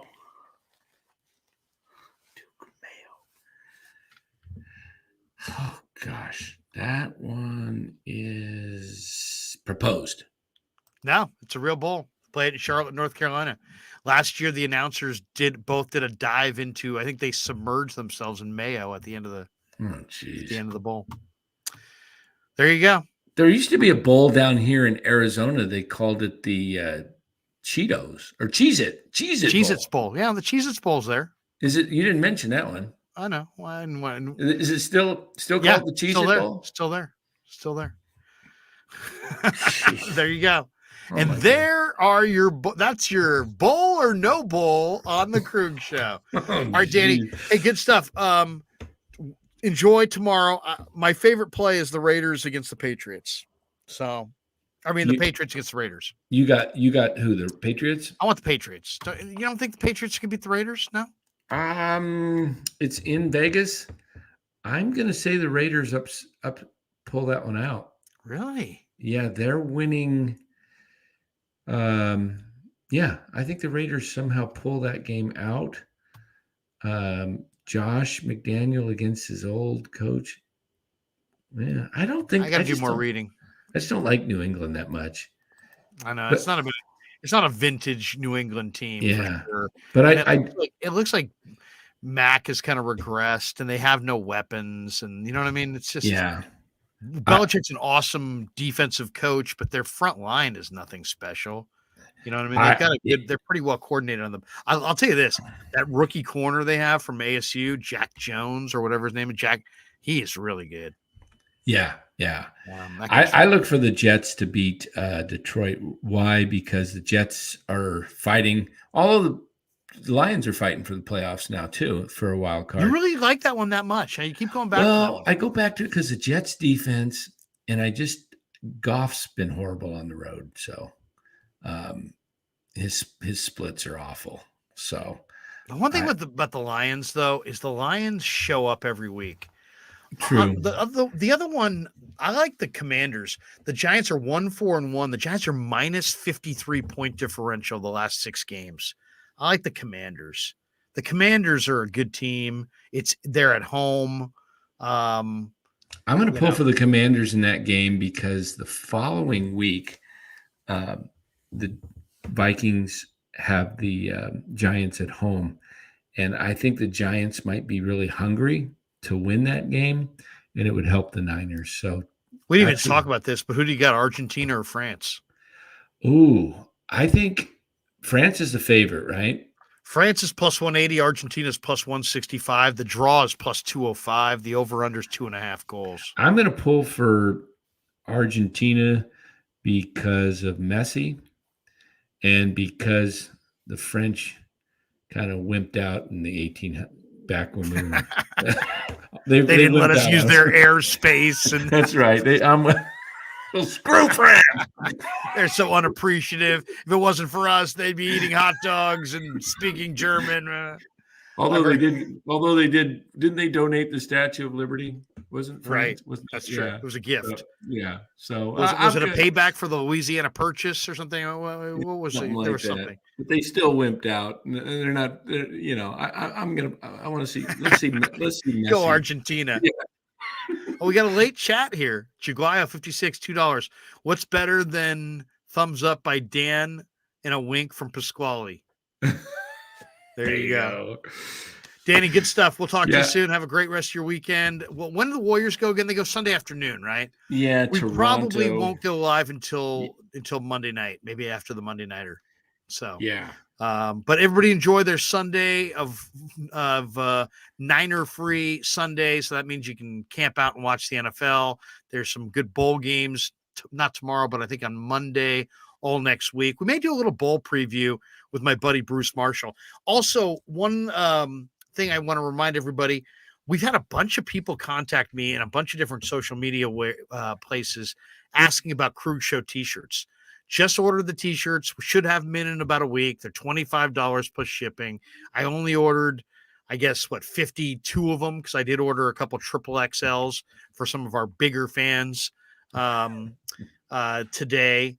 So, pretty reasonable. But if you want to send me your address, I've had a bunch of people. I've had like 15 or 20 people reach out who want shirts. So I've got their names and addresses right here, the ones that have been sent to me. But DM me on Twitter or somehow get a hold of me on one of the social media avenues and just send me your address and I'll tell you exactly what they cost. They're $25, a couple extra dollars for the triple XLs, I believe, but they're basically $25 plus shipping. So I'll figure out what shipping is. Obviously, that's dependent on where you are. But I should have the shirts within a week. And as I said, I ordered 52 now, and I think about 30 of them are already accounted for. So if anybody wants a Krueg Show t-shirt and support the show, I would really appreciate that. Just send me your address, and I'll get them to you. And also, if you're in the chat right now, hit like and subscribe. We've had exactly. I was just going to get to that. We're just under 8,600 subscribers right now. We want to get to 9,000. We'd love to get to 9,000 by next week, and it can be done. There's 156 of you in the room right now and others who will be watching. If you would just tell one friend who doesn't subscribe to this, that's a sports fan, tell them about us. And that's a way we can grow this channel even more. Because once we get over 10,000, we start getting, better placement, a lot of different things. It helps the algorithm if you like and subscribe. And then if you subscribe, that will just give you, every time we go live, you'll get like a little alert on your phone that says we're going live. It's 100% free. If you want to be a club member, you can be for like $4.99 a month. But just more importantly, like and subscribe and tell a friend, as Danny said, to like and subscribe to the Krueg Show. We're here after almost every Warrior game, every time the Giants do anything of significance. After every Niner game, Eddie K 24 says, or KS24 says, Larry, don't be lazy. Don't be sitting around on the couch being lazy. So don't be, all you out there in the chat, don't be lazy tomorrow. Don't be sitting around lazy. That's for the coach, the late great Bill Urbanek. All right, Danny, good stuff. We'll see you soon, and have a great rest of your weekend, everybody. Wait. We got to say hello to Buster. We got to say hello to Buster real quick. Let's see a little Buster, a little Faith. Wait, Faith's in the other room here, but Buster is going to have a treat real quick. Here you go, buddy. Come here. Sit. Okay. There we go. You leave that right there. The discipline on this dog is unbelievable. You leave that right there. Look at the eyebrows. Buster. He's thinking about it. Yeah. Now, all I got to say is the magic word, and he'll do it. No, he won't hear you. Lay down, Buster. Lay down. Lay down. Lay down. Lay down. Lay down. You have a real effect on that dog. Hold on. I got to move this out a little bit there.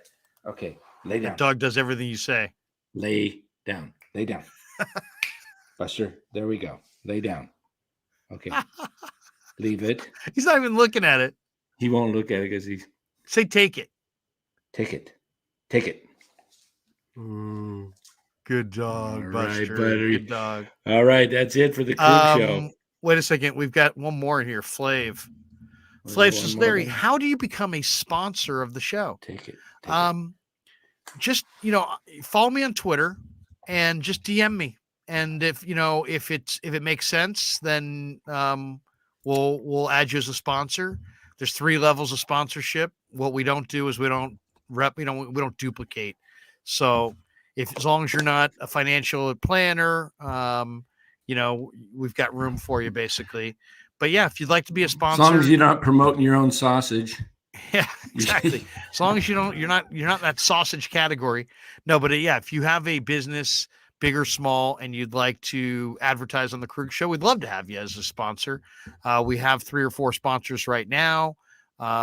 If it makes sense, we'll just talk it over and I'll send you a price list. And if you want to sponsor, you can. And if you don't want to, no problem. So, but Flav, follow me on. The best way to do it is to contact me on social media. Just DM me or follow me, and I'll follow you back, and then you can DM me, and we can figure out if there's a way that we could be mutually beneficial, as they say. Danny, have a great weekend. Yeah, you too, Larry. Later. Yeah, never met a man I've been scared of. Careful, you gon' get exactly what you asked for. Here for whatever you bring me, getting handled. I answer to no one, I don't need to hassle. Yeah.